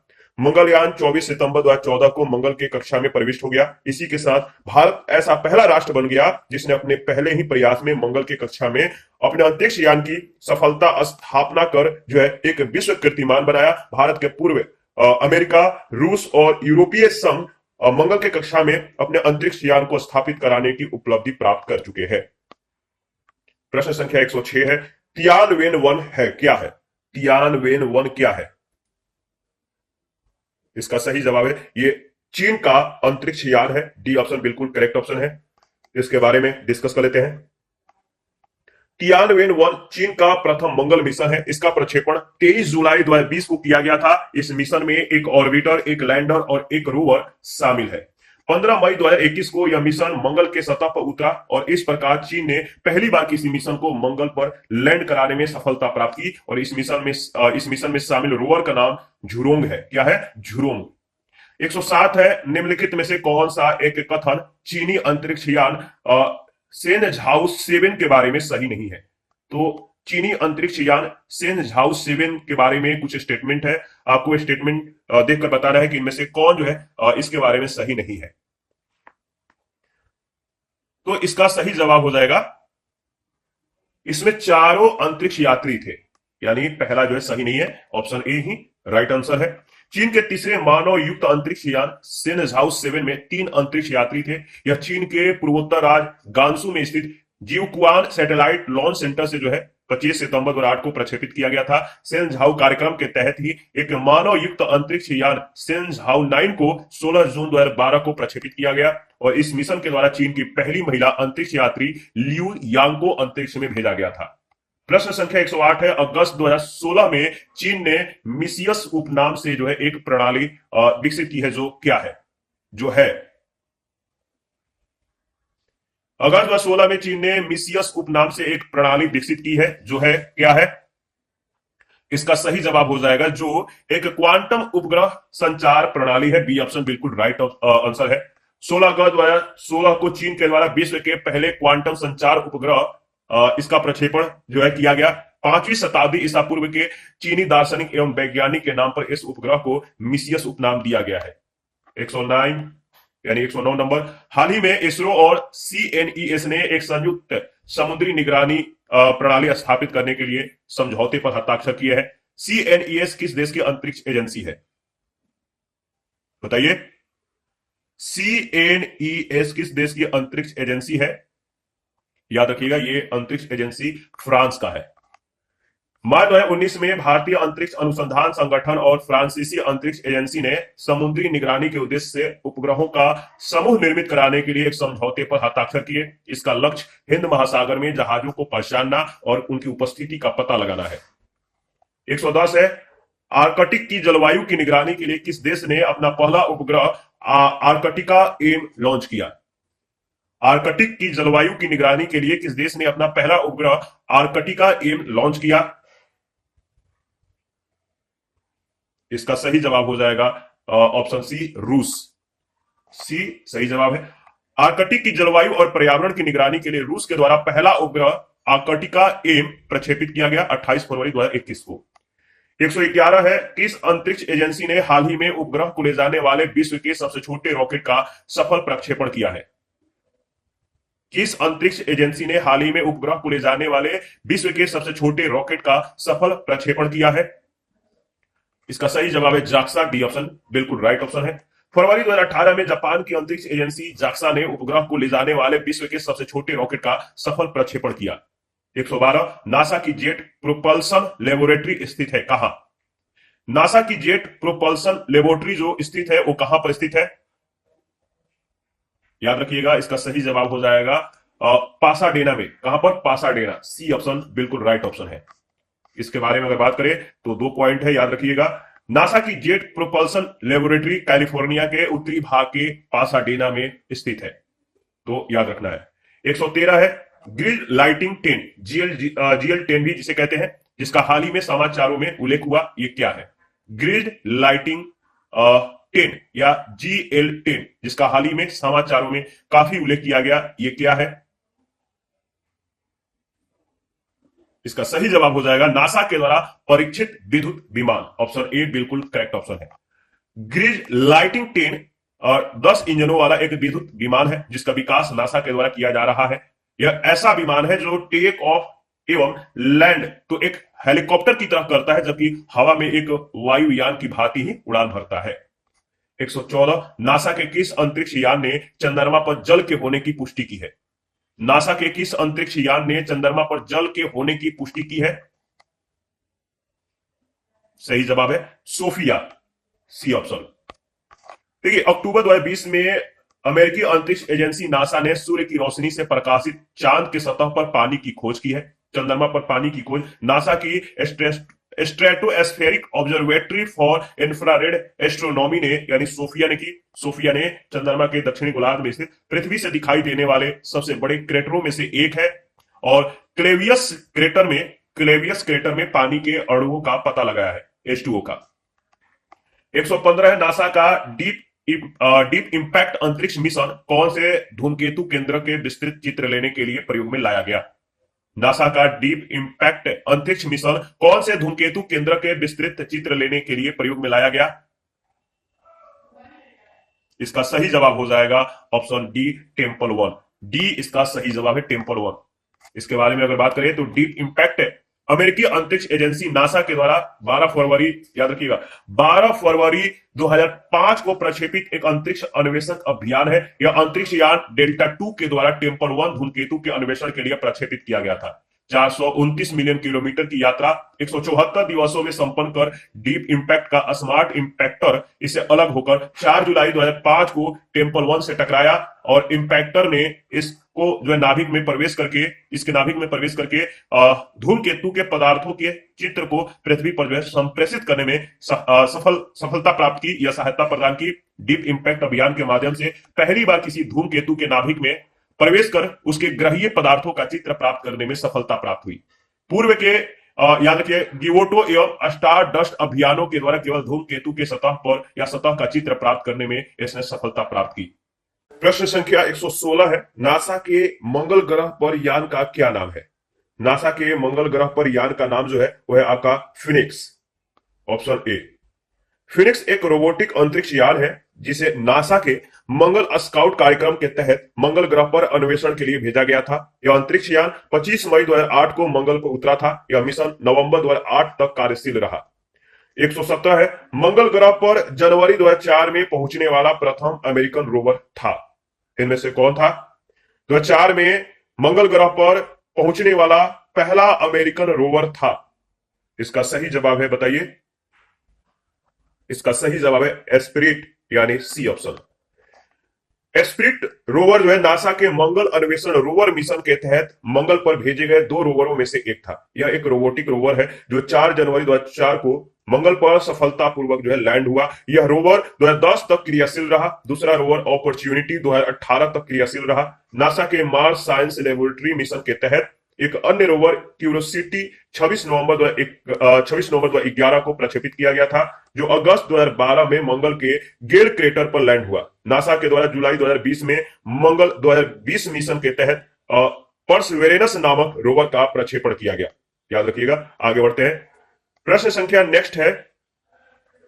पूछा गया है कि नासा के अनुसार मंगल ग्रह पर उपस्थित जीवन के अब तक पाए गए लक्षणों में सम्मिलित है। क्या क्या लक्षण सम्मिलित है? नासा के अनुसार मंगल ग्रह पर उपस्थित जीवन के अब तक पाए गए लक्षणों में जो सम्मिलित है वो लक्षण कौन कौन सा सम्मिलित है? तो सही जवाब है जल, जिप्सम और मीथेन। C option. नासा के स्पिरिट तथा अपॉर्चुनिटी मिशनों के फलस्वरूप मंगल पर सल्फेट की उपस्थिति के प्रमाण प्राप्त हुए हैं, जो स्पष्ट रूप से इस बात का संकेत देते हैं कि पूर्व में इस ग्रह पर जल उपस्थित था। जिप्सम जो कि एक प्रकार का सल्फेट है, इसकी उपस्थिति भी मंगल ग्रह पर दर्ज की गई। मंगल के वायुमंडल में मीथेन की उपस्थिति से वहां जीवन की संभावना व्यक्त की गई है। 119 है। अमेरिकी पत्रिका विज्ञान यानी साइंस के द्वारा 26 जुलाई 2018 को जारी रिपोर्ट के अनुसार एक विशाल भूमिगत झील का पता किस ग्रह पर चला है? अमेरिकी पत्रिका विज्ञान के द्वारा 26 जुलाई 2018 को जारी रिपोर्ट के अनुसार एक विशाल भूमिगत झील का पता किस ग्रह पर चला है? इसका सही जवाब क्या होगा? इसका सही जवाब हो जाएगा ऑप्शन डी, मंगल पर। हाल ही में अमेरिकी जर्नल साइंस में प्रकाशित एक अध्ययन में शोधकर्ताओं ने मंगल ग्रह पर पहली बार विशाल भूमिगत झील खोजने का दावा किया है। मंगल के हिमखंड के नीचे अवस्थित यह झील लगभग 20 किलोमीटर चौड़ी है। प्रश्न संख्या 120। मीथेन उपस्थित है वायुमंडल में। मीथेन उपस्थित है वायुमंडल में। किसके वायुमंडल में मीथेन उपस्थित है? तो मंगल के और बृहस्पति के। सी एवं डी दोनों सही है। बृहस्पति के वायुमंडल में 90% हाइड्रोजन, 10% हीलियम और 0.7% मीथेन और अल्प मात्रा में अमोनिया, सल्फर और जलवाष्प मौजूद है। नासा के क्यूरोसिटी मिशन से प्राप्त आंकड़ों से मंगल के वायुमंडल में भी मीथेन की उपस्थिति के संकेत मिले हैं। प्रश्न संख्या 121 है। शनि ग्रह के वायुमंडल में निम्नलिखित में से कौन सी गैस सबसे अधिक मात्रा में पाई जाती है? शनि ग्रह के वायुमंडल में निम्नलिखित में से कौन सी गैस सबसे अधिक मात्रा में पाई जाती है? इसका सही जवाब हो जाएगा ऑप्शन डी, मीथेन। इसके बारे में अगर बात करें तो देखिए, शनि ग्रह का वायुमंडल लगभग 75% हाइड्रोजन और 25% हीलियम से निर्मित है, बना हुआ है। साथ ही अल्प मात्रा में मीथेन और जल, हिम यानी वाटर आइस इत्यादि की उपस्थिति भी दर्ज की गई है। अतः दिए गए विकल्प में सर्वाधिक उपयुक्त जो उत्तर है वो विकल्प डी होगा। 122। निम्नलिखित में से किस ग्रह का घनत्व सबसे कम है? किस ग्रह का जो घनत्व है वो सबसे कम है? तो बात करें तो इसका सही जवाब हो जाएगा ऑप्शन डी, शनि का। देखिए, सौर मंडल के 8 ग्रहों में शनि ग्रह का घनत्व सबसे कम है। बुध का औसत घनत्व 5.4 ग्राम प्रति सेंटीमीटर क्यूब है। शुक्र का 5.2 ग्राम प्रति सेंटीमीटर क्यूब। पृथ्वी का 5.5 है। मंगल का 3.9 है। बृहस्पति का 1.3 है। शनि का 0.7 है। यूरेनस का 1.3 है और नेपच्यून का 1.6 है। इसी के साथ प्रश्न संख्या 123 में पूछा गया है कि अंतरिक्ष यान डिस्कवरी, जिसे 4 जुलाई 2006 को अंतरिक्ष में प्रक्षेपित किया गया था, इसके ईंधन टैंक को भरा गया था। किससे भरा गया था? इसके ईंधन टैंक को किससे भरा गया था? ईंधन टैंक में क्या था? इसका सही जवाब है द्रव हाइड्रोजन तथा द्रव ऑक्सीजन के मिश्रण से इसके ईंधन टैंक को भरा गया था। इसके बारे में थोड़ा बहुत डिस्कस कर लेते हैं। देखिए, स्पेस शटलों को रॉकेट की तरह प्रक्षेपित किया जाता है। ये उपग्रह की तरफ पृथ्वी का चक्कर लगाते हैं और हवाई जहाज के भांति पुनः ये पृथ्वी पर उतर जाते हैं। किसी स्पेस शटल के मुख्य भाग में ईंधन टैंक, ऑर्बिटर, बूस्टर आदि शामिल होते हैं। इन अंतरिक्ष यानों के ईंधन टैंक में द्रव हाइड्रोजन तथा द्रव ऑक्सीजन का प्रयोग प्रणोदक के रूप में किया जाता है। चैलेंजर, कोलंबिया, डिस्कवरी, अटलांटिस और एंडेवर आदि नासा के स्पेस शटल है, लेकिन ये सब जो है अब सेवानिवृत्त हो चुके हैं। अंतरिक्ष खोज के लिए अपोलो 8 कब छोड़ा गया? अंतरिक्ष खोज के लिए अपोलो 8 कब छोड़ा गया? इसमें जो आंसर दिया गया सही नहीं है। अगर बात करें तो अपोलो 8 का प्रक्षेपण संयुक्त राज्य अमेरिका के द्वारा किया गया था चंद्रमा की कक्षा के अध्ययन के लिए। कब? तो 21 दिसंबर 1968 को। और यह नासा का पृथ्वी, याद रखिए, नासा का पृथ्वी की कक्षा से बाहर जाकर चंद्रमा का चक्कर लगाने वाला यह पहला मानव युक्त अंतरिक्ष यान था। चंद्र कक्षीय मिशन सेलिन 1 निम्नलिखित में से किस एक का है? 125 नंबर प्रश्न में पूछा गया है कि चंद्र कक्षीय मिशन सेलिन 1 निम्नलिखित में से किस एक का है, इसका संबंध किस देश से है? तो सही जवाब है जापान। सी ऑप्शन बिल्कुल करेक्ट ऑप्शन है। जापान या जापानी चंद्र कक्षीय मिशन सेलिन 1 जापान का प्रथम चंद्रयान है जो 14 सितंबर 2007 को प्रक्षेपित किया गया। सेलिन 1 को कागुया नाम से भी जाना जाता है। 126 जेट इंजन और रॉकेट के बारे में निम्नलिखित कथनों पर विचार कीजिए। पहला, जेट इंजन अपनी ऑक्सीजन पूर्ति के लिए परिवेश की वायु का प्रयोग करता है और अतः यह अंतरिक्ष में गति के लिए अनुपयुक्त है। दूसरा, रॉकेट अपनी ऑक्सीजन पूर्ति गैस के रूप में और ईंधन साथ ले जाता है। इन दोनों में से जो कथन सत्य है, कौन सा सही है, आपको बताना है। इसका सही जवाब क्या होगा, कमेंट करके बताइए। देखिए, इसका सही जवाब है ऑप्शन ए, यानी केवल पहला स्टेटमेंट सही है। जेट इंजन अपनी ऑक्सीजन पूर्ति के लिए परिवेश की वायु का प्रयोग करता है, अतः यह अंतरिक्ष में गति के लिए अनुपयुक्त है। ऑप्शन ए यानी पहला स्टेटमेंट बिल्कुल सही जवाब है। जेट इंजन परिवेश से ऑक्सीजन प्राप्त करके जो है थ्रस्ट प्राप्त करता है, तो ऑक्सीजन प्राप्त करने के लिए ठेल प्राप्त करता है, और जबकि रॉकेट स्वनिहित ईंधन को बाहर कर अपेक्षित ठेल प्राप्त करता है, थ्रस्ट प्राप्त करता है। इस कारण क्या होता है, जेट इंजन अंतरिक्ष में गति के लिए अनुपयुक्त होता है। क्या होता है, अनुपयुक्त। जबकि रॉकेट अपनी ऑक्सीजन आपूर्ति को गैस के रूप में नहीं बल्कि द्रव या ठोस प्रणोदक ऑक्सीजन प्लस ईंधन के रूप में ले जाता है। 127 है, जेट हवाई यान नीचे के स्ट्रेटोस्फीयर में बड़ी सरलता और आसानी से उड़ता है। इसकी क्या निर्दिष्ट व्याख्या हो सकती है, सही व्याख्या हो सकती है? जेट हवाई यान नीचे के स्ट्रेटोस्फीयर में बड़ी सरलता और आसानी से जो है उड़ता है, इसकी क्या निर्दिष्ट व्याख्या हो सकती है, सही व्याख्या हो सकती है? इसका सही जवाब क्या है? इसका सही जवाब हो जाएगा, पहला दिया गया कि नीचे के स्ट्रेटोस्फीयर में बादल और पानी की वाष्प नहीं होती है। दूसरा, नीचे के स्ट्रेटोस्फीयर में लंबी रूपी हवाएं नहीं होती हैं। यानी दोनों सही है। सी ऑप्शन बिल्कुल राइट ऑप्शन है। जेट विमान समताप मंडल में निम्न तापमानों पर ईंधन का दहन कुशलतापूर्वक कर लेते हैं। साथ ही समताप मंडल में संवहनी ताप के फलस्वरूप उत्पन्न वायुमंडलीय विक्षोभ का अभाव होता है। यद्यपि अगर बात करें तो मौसम से संबंधित अधिकांश घटनाएं जैसे बादलों का बनना इत्यादि क्षोभ मंडल में ही होती है, फिर भी कभी कभी समताप मंडल तथा मध्य मंडल में बादलों का बनना जैसी घटनाएं देखी गई है। समताप मंडल के निचले भाग में ऊर्ध्वाधर पवन नहीं होती है, अतः समग्र रूप से पहला और दूसरा दोनों उपयुक्त स्पष्टीकरण है। 128 है, किस सिद्धांत पर जेट इंजन कार्य करता है? किस सिद्धांत पर जेट इंजन कार्य करता है? याद रखिएगा, इसका सही जवाब है रैखिक संवेग संरक्षण के सिद्धांत पे जेट इंजन जो है कार्य करता है। ठीक है, अगर बात करिए तो जेट इंजन रैखिक संवेग संरक्षण के सिद्धांत पे कार्य करता है। 129 निम्नलिखित सिद्धांत पे रॉकेट कार्य करता है। किस सिद्धांत पे रॉकेट जो है कार्य करता है, बताइए? इसका सही जवाब है संवेग संरक्षण के सिद्धांत पे, सी ऑप्शन। रॉकेट के ऊपर जाने का जो सिद्धांत है संवेग संरक्षण पर आधारित है। रॉकेट से गैसें अत्यधिक वेग से पीछे की ओर निकलती है जो रॉकेट के ऊपर उठने के लिए आवश्यक संवेग प्रदान करती हैं। संवेग संरक्षण नियम के अनुसार एक वस्तु में जितना संवेग परिवर्तन होता है, दूसरी में उतना ही संवेग परिवर्तन विपरीत दिशा में हो जाता है। स्ट्रैटेलाइट होता है, क्या होता है? स्ट्रैटेलाइट क्या होता है, आप बताइए? इसका सही जवाब है स्ट्रैटेलाइट अधिक ऊंचाई पर समताप मंडल में स्थापित वायुपोत, सी ऑप्शन। स्ट्रैटेलाइट अधिक ऊंचाई पर समताप मंडल में स्थापित एक वायुपोत है जो विभिन्न प्रकार के बेतार संचार सिग्नलों को प्रसारित करने के लिए एक अस्थायी प्लेटफॉर्म के रूप में कार्य करता है। स्ट्रैटेलाइट सिद्धांतः एक उपग्रह के ही समान होता है, हालांकि यह किसी कक्षा के बजाय समताप मंडल में स्थापित किया जाता है, जिसे दो तरफा उच्च गति का डाटा संचार जो है अधिक प्रभावी रूप से संपादित होता है। 131 है, क्रायोजेनिक ताप से आशय है उस ताप से जो है कितना से अधिक कितना से कम, आपको बताना है। क्रायोजेनिक ताप से क्या आशय है? इसका सही जवाब हो जाएगा -150 डिग्री सेंटीग्रेड से कम उस ताप से है जो -150 डिग्री सेंटीग्रेड से कम है, यानी सी ऑप्शन। इसके बारे में अगर बात करें तो बहुत कम ताप -150 डिग्री सेंटीग्रेड से भी कम इस ताप पर तत्वों के व्यवहार के अध्ययन को क्रायोजेनिक्स कहते हैं। क्या कहते हैं? क्रायोजेनिक्स। प्रश्न संख्या 132 है, न्यूनतम या न्यून तापमानों का अनुप्रयोग होता है। क्रायोजेनिक्स का अनुप्रयोग होता है किसमें? इसका सही जवाब हो जाएगा अंतरिक्ष यात्रा, चुंबकीय प्रोत्थापन और दूरमिति में। ठीक है, तो डी ऑप्शन इसका सही जवाब हो जाएगा। क्रायोजेनिक्स का प्रयोग अंतरिक्ष यात्रा, चुंबकीय प्रोत्थापन एवं दूरमिति में होता है, ध्यान रखिएगा। 133 है, निम्न तापी इंजनों का अनुप्रयोग होता है किसमें? निम्न तापी इंजनों का प्रयोग किसमें होता है? सही जवाब है रॉकेट प्रौद्योगिकी में, सी ऑप्शन बिल्कुल करेक्ट ऑप्शन है।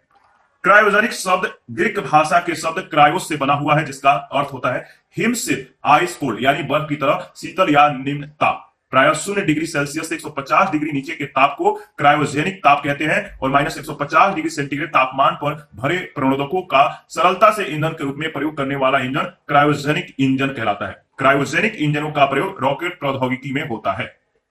134 है, निम्न तापी इंजन प्रयोग में लाते हैं, निम्न तापी इंजन प्रयोग में लाते हैं।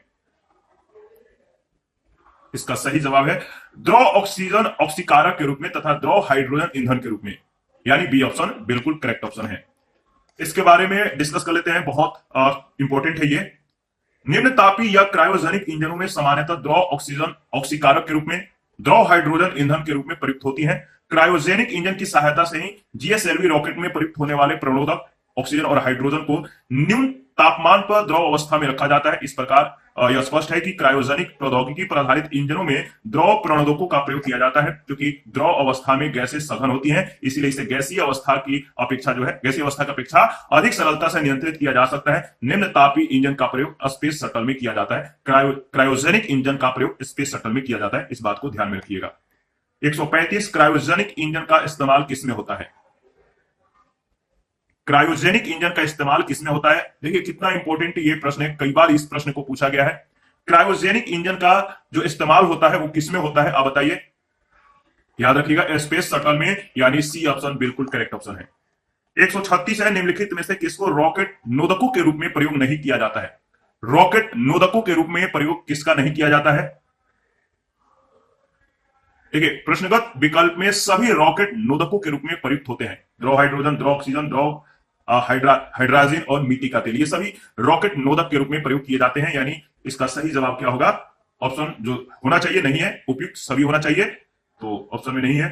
137 है, भारत इलेक्ट्रॉनिक्स लिमिटेड यानी बीईएल इसरो के सहयोग से क्या बनाता है? भारत इलेक्ट्रॉनिक्स लिमिटेड इसरो के सहयोग से बनाता है, क्या बनाता है?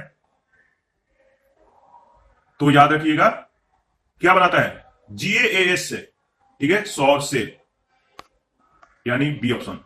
भारत इलेक्ट्रॉनिक लिमिटेड इसरो के सहयोग से जीएएस सौर सेल बनाता है। जीएएस से तात्पर्य है गैलियम, क्या गैलियम आर्सेनाइड, इसके माध्यम से अंतरिक्ष में सैटेलाइट को जो है आवश्यक ऊर्जा मिलेगी, याद रखिएगा।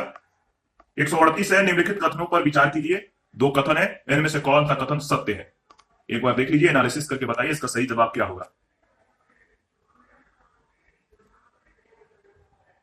ठीक है, अगर बात करें तो पहला कथन है कि 2006 में भारत ने रॉकेट कार्य क्षेत्र में पूर्ण निम्न ताप अवस्था का सफल परीक्षण किया। दूसरा है संयुक्त राज्य अमेरिका, रूस और चीन के बाद भारत ही केवल एक ऐसा देश है जिसने रॉकेट कार्य क्षेत्र में निम्न ताप अवस्था के प्रयोग की क्षमता जो है प्राप्त कर ली है। इनमें से जो सत्य कथन है वो कौन कौन सा है, आप बताइए। इसमें केवल पहला सत्य कथन है, दूसरा गलत है। कैसे गलत है?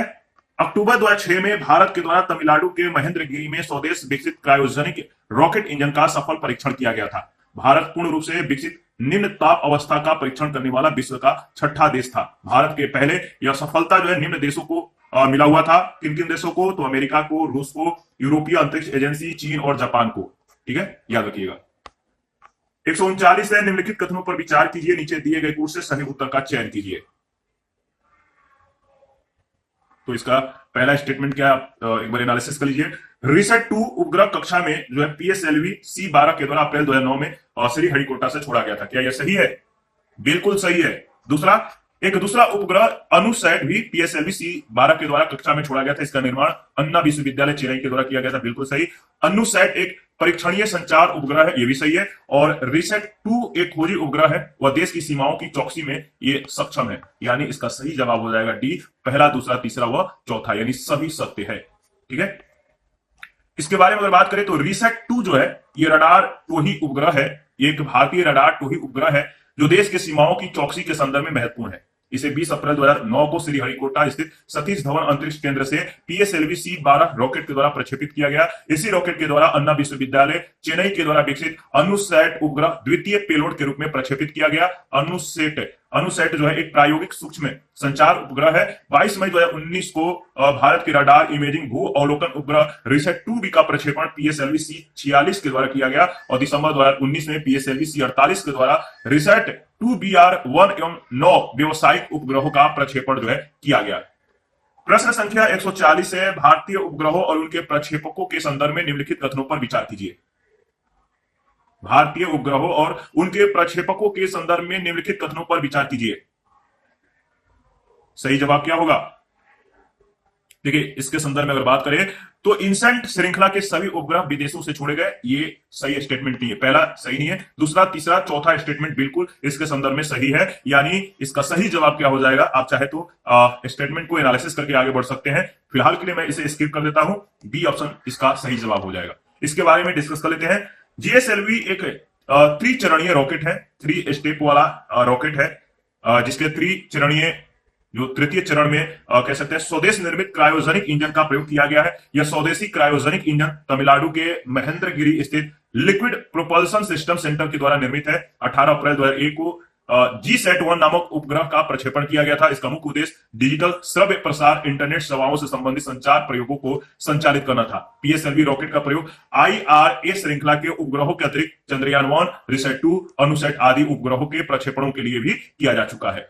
इनसैट 4C का प्रक्षेपण 10 जुलाई 2006 को श्रीहरिकोटा से किया गया था। अतः वर्तमान परिप्रेक्ष्य में कथन दूसरा, तीसरा और चौथा सही है। इसके बाद आगे बढ़ते हैं। नेक्स्ट प्रश्न है 141। भारत के उपग्रह प्रमोचित करने वाले वाहनों के संदर्भ में निम्नलिखित कथनों पर विचार कीजिए। भारत के उपग्रह प्रमोचित करने वाले वाहनों के संदर्भ में निम्नलिखित कथनों पर विचार कीजिए। पहला है कि PSLV से वे उपग्रह प्रमोचित किए जाते हैं जो पृथ्वी के संसाधनों की मॉनिटरिंग में उपयोगी हैं, जबकि GSLV को मुख्यतः संचार उपग्रहों को प्रमोचित करने के लिए अभिकल्पित किया गया है। क्या यह सही है? यह बिल्कुल सही है। PSLV के द्वारा प्रमोचित उपग्रह आकाश में एक ही स्थिति में अस्थायी रूप से स्थिर रहते प्रतीत होते हैं, जैसा कि जो पृथ्वी के एक विशिष्ट स्थान से देखा जाता है। क्या यह सही है? तो दूसरा सही नहीं है। तीसरा स्टेटमेंट है कि GSLV MK-3 एक 4 स्टेज वाला प्रमोचन वाहन है, जिसमें प्रथम और तृतीय चरणों में ठोस रॉकेट मोटरों का और द्वितीय चतुर्थ चरणों में द्रव रॉकेट इंजनों का प्रयोग होता है।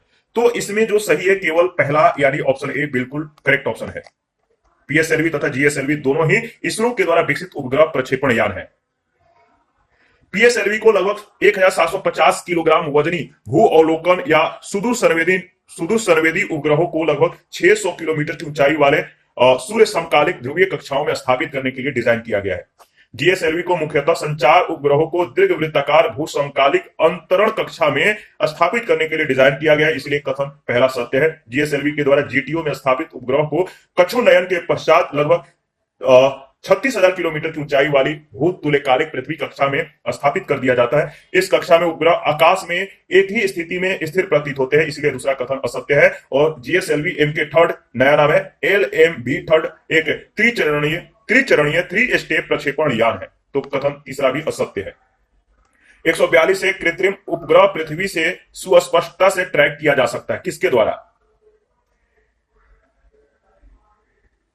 बताइए। कृत्रिम उपग्रह पृथ्वी से सुस्पष्टता से ट्रैक किया जा सकता है डॉपलर प्रभाव के द्वारा। ऑप्शन ए बिल्कुल करेक्ट ऑप्शन है। कृत्रिम उपग्रह पृथ्वी से डॉपलर ट्रैकिंग के द्वारा सुस्पष्टता से जो है ट्रैक किया जा सकता है। यह ट्रैकिंग ट्रांसमीटर व रिसीवर की सहायता से की जाती है। डॉपलर प्रभाव की मदद से सुस्पष्टता से यह ट्रैकिंग जो है संभव होती है। इसके बाद प्रश्न संख्या नेक्स्ट 143। निम्नलिखित में से कौन अंतरिक्ष उपग्रह नहीं है? बताइए, निम्नलिखित में से कौन अंतरिक्ष उपग्रह नहीं है? तो SLV-3। अगर बात करें तो रोहिणी इसरो के द्वारा प्रक्षेपित किए गए उपग्रहों की एक श्रृंखला है। रोहिणी श्रृंखला के अंतर्गत इसरो के द्वारा 4 उपग्रहों का प्रक्षेपण किया जा चुका है। RS-D1 उपग्रह 31 मई 1981 को प्रक्षेपित किया गया था और IRS इंडियन रिमोट सेंसिंग पृथ्वी का अवलोकन करने के उद्देश्य से प्रक्षेपित किए गए उपग्रहों की एक श्रृंखला है। IRS 1D का प्रक्षेपण 29 सितंबर 1997 को किया गया था। इनसैट 2D उपग्रह प्रक्षेपण 4 जून 1997 को किया गया था। SLV 3 उपग्रह नहीं बल्कि भारत का पहला प्रायोगिक उपग्रह प्रक्षेपण यान है। 144 है, GSLV D2 को हाल ही में कक्ष में प्रक्षेपित किया गया है। किसके लिए? GSLV D2 को हाल ही में कक्ष में प्रक्षेपित किया गया है। यह क्या है आपको बताना है। GSLV D2 क्या है बताइए। इसका सही जवाब है, अगर ऑप्शन देखें तो ऑप्शन में सही नहीं है, सही ऑप्शन नहीं दिया गया है। GSLV भारत का स्वदेशी उपग्रह प्रक्षेपण यान है। यह त्रिचरणीय यानी 3 स्टेज वाला इनसैट सेकंड श्रेणी के उपग्रहों को भू समकालिक स्थानांतरण कक्षा में स्थापित करने में सक्षम है। GSLV D2 इस यान की द्वितीय विकासात्मक परीक्षण उड़ान थी। इसके द्वारा 1825 किलोग्राम वजनी संचार उपग्रह GSAT-2 को कक्षा में स्थापित किया गया। यह उड़ान 8 मई 2003 को संपन्न हुई थी। 145 है, निम्नलिखित कथनों पर विचार कीजिए। 3 कथन है, इनमें से कौन सा कथन सत्य है आपको बताना है। एक बार आप तीनों कथन को एनालिसिस करके बताइए क्या इसमें सही है। पहला है, विज्ञान रेल वैज्ञानिक तथा औद्योगिक अनुसंधान परिषद के द्वारा आयोजित पहियों पर विज्ञान प्रदर्शनी है। दूसरा, विज्ञान प्रसार मानव संसाधन विकास मंत्रालय का अधीन एक स्वायत्त निकाय है। तीसरा, इसरो का शैक्षिक उपग्रह इडूसैट 2004 में फ्रेंच गुयाना से छोड़ा गया। इनमें जो सत्य है कोई भी सत्य नहीं है, यानी इसका सही जवाब हो जाएगा ऑप्शन डी, कोई भी सही नहीं है। विज्ञान रेल मंत्रालय के विज्ञान एवं प्रौद्योगिकी विभाग के द्वारा आयोजित पहियों पर विज्ञान प्रदर्शनी है। नई दिल्ली से 15 दिसंबर 2003 को शुरू हुई। इस रेल में भारत की विज्ञान एवं प्रौद्योगिकी से संबंधित उपलब्धियों को दर्शाया गया है, इसीलिए पहला कथन असत्य है। विज्ञान प्रसार 1989 में स्थापित विज्ञान एवं प्रौद्योगिकी मंत्रालय के अधीन कार्य करने वाला एक स्वायत्त निकाय है, न कि मानव संसाधन विकास मंत्रालय के अधीन, इसलिए कथन दूसरा असत्य है। इसरो के शैक्षणिक उपग्रह एजुसैट को आंध्र प्रदेश के श्रीहरिकोटा सतीश धवन अंतरिक्ष केंद्र से 20 सितंबर 2004 को प्रक्षेपित किया गया था, न कि फ्रेंच गुयाना से। 146 है, शैक्षणिक सेवाओं के लिए उपग्रह एजुसैट अंतरिक्ष में भेजने में भारत पहला राष्ट्र हो गया। यह उपग्रह कब प्रक्षेपित किया गया बताइए। यह उपग्रह कब प्रक्षेपित किया गया था एजुसैट? तो इसका सही जवाब हो जाएगा, याद रखिएगा, 20 सितंबर 2004 को। 20 सितंबर 2004 को इसके बारे में कुछ ही सेकंड पहले हम लोगों ने डिस्कस किया था। एजुसैट या GSAT-3 विशेष रूप से शैक्षणिक सेवाओं को समर्पित करने के लिए भारत का यह पहला उपग्रह है। भारतीय अंतरिक्ष अनुसंधान संगठन यानी इसरो के द्वारा इसका प्रक्षेपण 20 सितंबर 2004 को किया गया था। 147 निम्नलिखित कथनों पर विचार कीजिए। पहला कथन है कि भारत ने सितंबर 2002 में अपने प्रथम पूर्ण मौसम विज्ञान संबंधी उपग्रह का प्रक्षेपण किया। दूसरा, पहली बार अंतरिक्ष वाहन PSLV C4 ने भू समकालिक कक्षा में 1000 किलोग्राम से अधिक अर्जक भार लेकर प्रवेश किया। इनमें से कौन सा सही है? ठीक है, अगर बात करें तो इन दोनों ये जो दो स्टेटमेंट है, इन दोनों में से जो सही है, दोनों ही बिल्कुल सही है। सी ऑप्शन बिल्कुल राइट ऑप्शन है। भारत के प्रथम पूर्ण मौसम विज्ञानी संबंधी उपग्रह मेटसैट का प्रक्षेपण 20 सितंबर 2002 को किया गया। PSLV C4 ने पहली बार भू समकालिक कक्षा में 1000 किलोग्राम से अधिक यानी 1060 किलोग्राम के मेटसैट उपग्रह को स्थापित किया। मेटसैट को भारतीय मूल के अमेरिकी अंतरिक्ष यात्री कल्पना चावला के स्मृति में कल्पना 1 नाम दिया गया है। इसके बाद आगे बढ़ते हैं। नेक्स्ट 148, निम्नलिखित में से एक को नया नाम कल्पना 1 दिया गया है। किसको कल्पना 1 नाम दिया गया है? तो सही जवाब है मेटसैट को।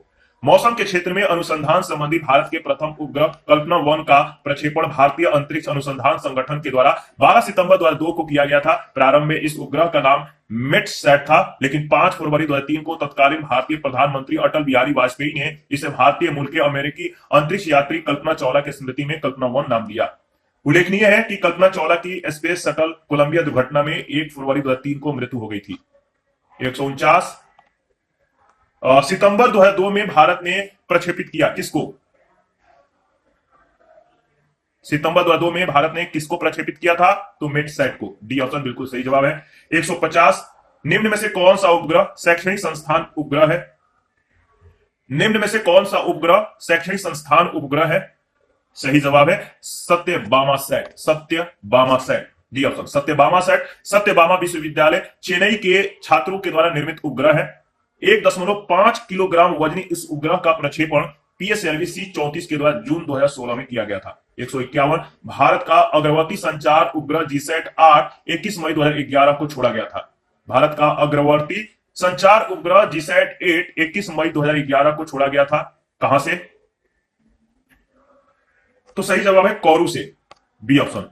21 मई 2011 को भारतीय समय अनुसार प्रातः 2:08 में 800 टन वजनी एरियन 5 रॉकेट ने कोरू फ्रेंच गुयाना से उड़ान भरी थी और यह अपने साथ दो दूरसंचार उपग्रहों को ले गया था, जिसमें एक भारत का जीसैट 8 और दूसरा सिंगापुर का ST2 था।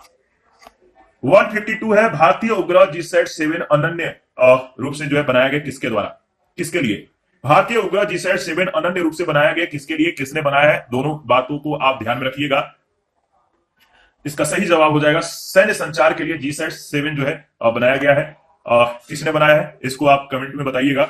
जीसैट 7 इनसैट की चौथी पीढ़ी का उपग्रह इनसैट 4F है, जिसे लोकप्रिय नाम रुकमणि दिया गया है। जीसैट 7 नौसेना को पूर्णतः समर्पित भारत का प्रथम संचार उपग्रह है। 30 अगस्त 2013 को यूरोपीय अंतरिक्ष एजेंसी के रॉकेट एरियन 5 से जीसैट 7 को प्रक्षेपित किया गया था। देखिए 153 है, इसरो के द्वारा निर्मित कुछ उपग्रहों की सूची उनके प्रक्षेपण की दिनांक से मिलान करना है, बताना है, और इनमें से जो दो अपनी कक्षा तक पहुंचने में मतलब कि विफल रहे वे कौन कौन से हैं? इनमें से दो अपनी कक्षा में पहुंचने में विफल हुए थे, कौन है? इसका सही जवाब हो जाएगा जीसैट 4 और जीसैट 5P 2-3, यानी इसका सही जवाब हो जाएगा 2-3, यानी सी ऑप्शन में दिया गया है। जीसैट 4 और देखिए जीसैट 4 और जो जीसैट 5P है ये दोनों असफल हुए थे। जीसैट 4 जो है अप्रैल 2010 में इसरो के द्वारा प्रक्षेपित एक प्रायोगिक संचार उपग्रह है। GSLV D3 प्रक्षेपण यान के क्रायोजेनिक चरण में आई खराबी के चलते यह अपनी कक्षा तक पहुंचने में विफल रहा। इसका अतिरिक्त जीसैट 5P जीसैट श्रृंखला में प्रमोचित किए गए उपग्रहों में से पांचवा उपग्रह था। जीसैट 5P को कक्षा में स्थापित नहीं किया जा सका क्योंकि GSLV F06 रॉकेट मिशन को जो है पूरा नहीं कर सका। 154 है, निम्नलिखित में से कौन सा उपग्रह 29 सितंबर 2012 को भारत के द्वारा जो है सफलतापूर्वक प्रक्षेपित किया गया था? निम्नलिखित में से कौन सा उपग्रह 29 सितंबर 2012 को भारत के द्वारा सफलतापूर्वक प्रक्षेपित किया गया था? तो याद रखिए जीसैट 10, जीसैट 10 यानी सी ऑप्शन बिल्कुल करेक्ट ऑप्शन है। 29 सितंबर 2012 को भारत के दूरसंचार उपग्रह जीसैट 10 को फ्रेंच गुयाना कोरू से एरियन 5 ECA रॉकेट से सफलतापूर्वक प्रक्षेपित किया गया। आगे बढ़ते हैं, प्रश्न संख्या 155 है, किस रॉकेट वाहन से इसरो ने GSAT-6A उपग्रह सफलतापूर्वक लॉन्च किया है? किस रॉकेट वाहन से इसरो ने GSAT-6A उपग्रह सफलतापूर्वक लॉन्च किया है? तो याद रखिएगा GSLV F08 से, डी ऑप्शन। इसरो के द्वारा निर्मित संचार उपग्रह जीसैट 6A का 29 मार्च 2018 को सतीश धवन अंतरिक्ष केंद्र सार श्रीहरिकोटा से सफल प्रक्षेपण किया गया। जीसैट 6A एक एस बैंड संचार उपग्रह है जिसकी मिशन अवधि 10 वर्ष निर्धारित है। 156 है, अंतरिक्ष तकनीक के संदर्भ में भुवन जो हाल ही में चर्चित हुआ क्या है? भुवन क्या है? देखिए अगर बात करें तो भुवन क्या है, इसरो का एक पृथ्वी विषयक पोर्टल है ये, जिसमें 3D फोटो लेने की क्षमताएं हैं। तो भुवन क्या है? डी ऑप्शन में दिया गया है। इसके बारे में अगर बात करें तो भुवन याद रखिएगा भारतीय अंतरिक्ष अनुसंधान संगठन यानी इसरो के द्वारा निर्मित एक सॉफ्टवेयर है जिससे भारत के भूभागों को 3D चित्रों यानी त्रिविमीय चित्रों के रूप में इंटरनेट पर देखा जा सकेगा। गूगल अर्थ और विकीमैपिया की भांति इसमें भूभागों को अलग अलग ऊंचाइयों से देखा जा सकता है। इसी के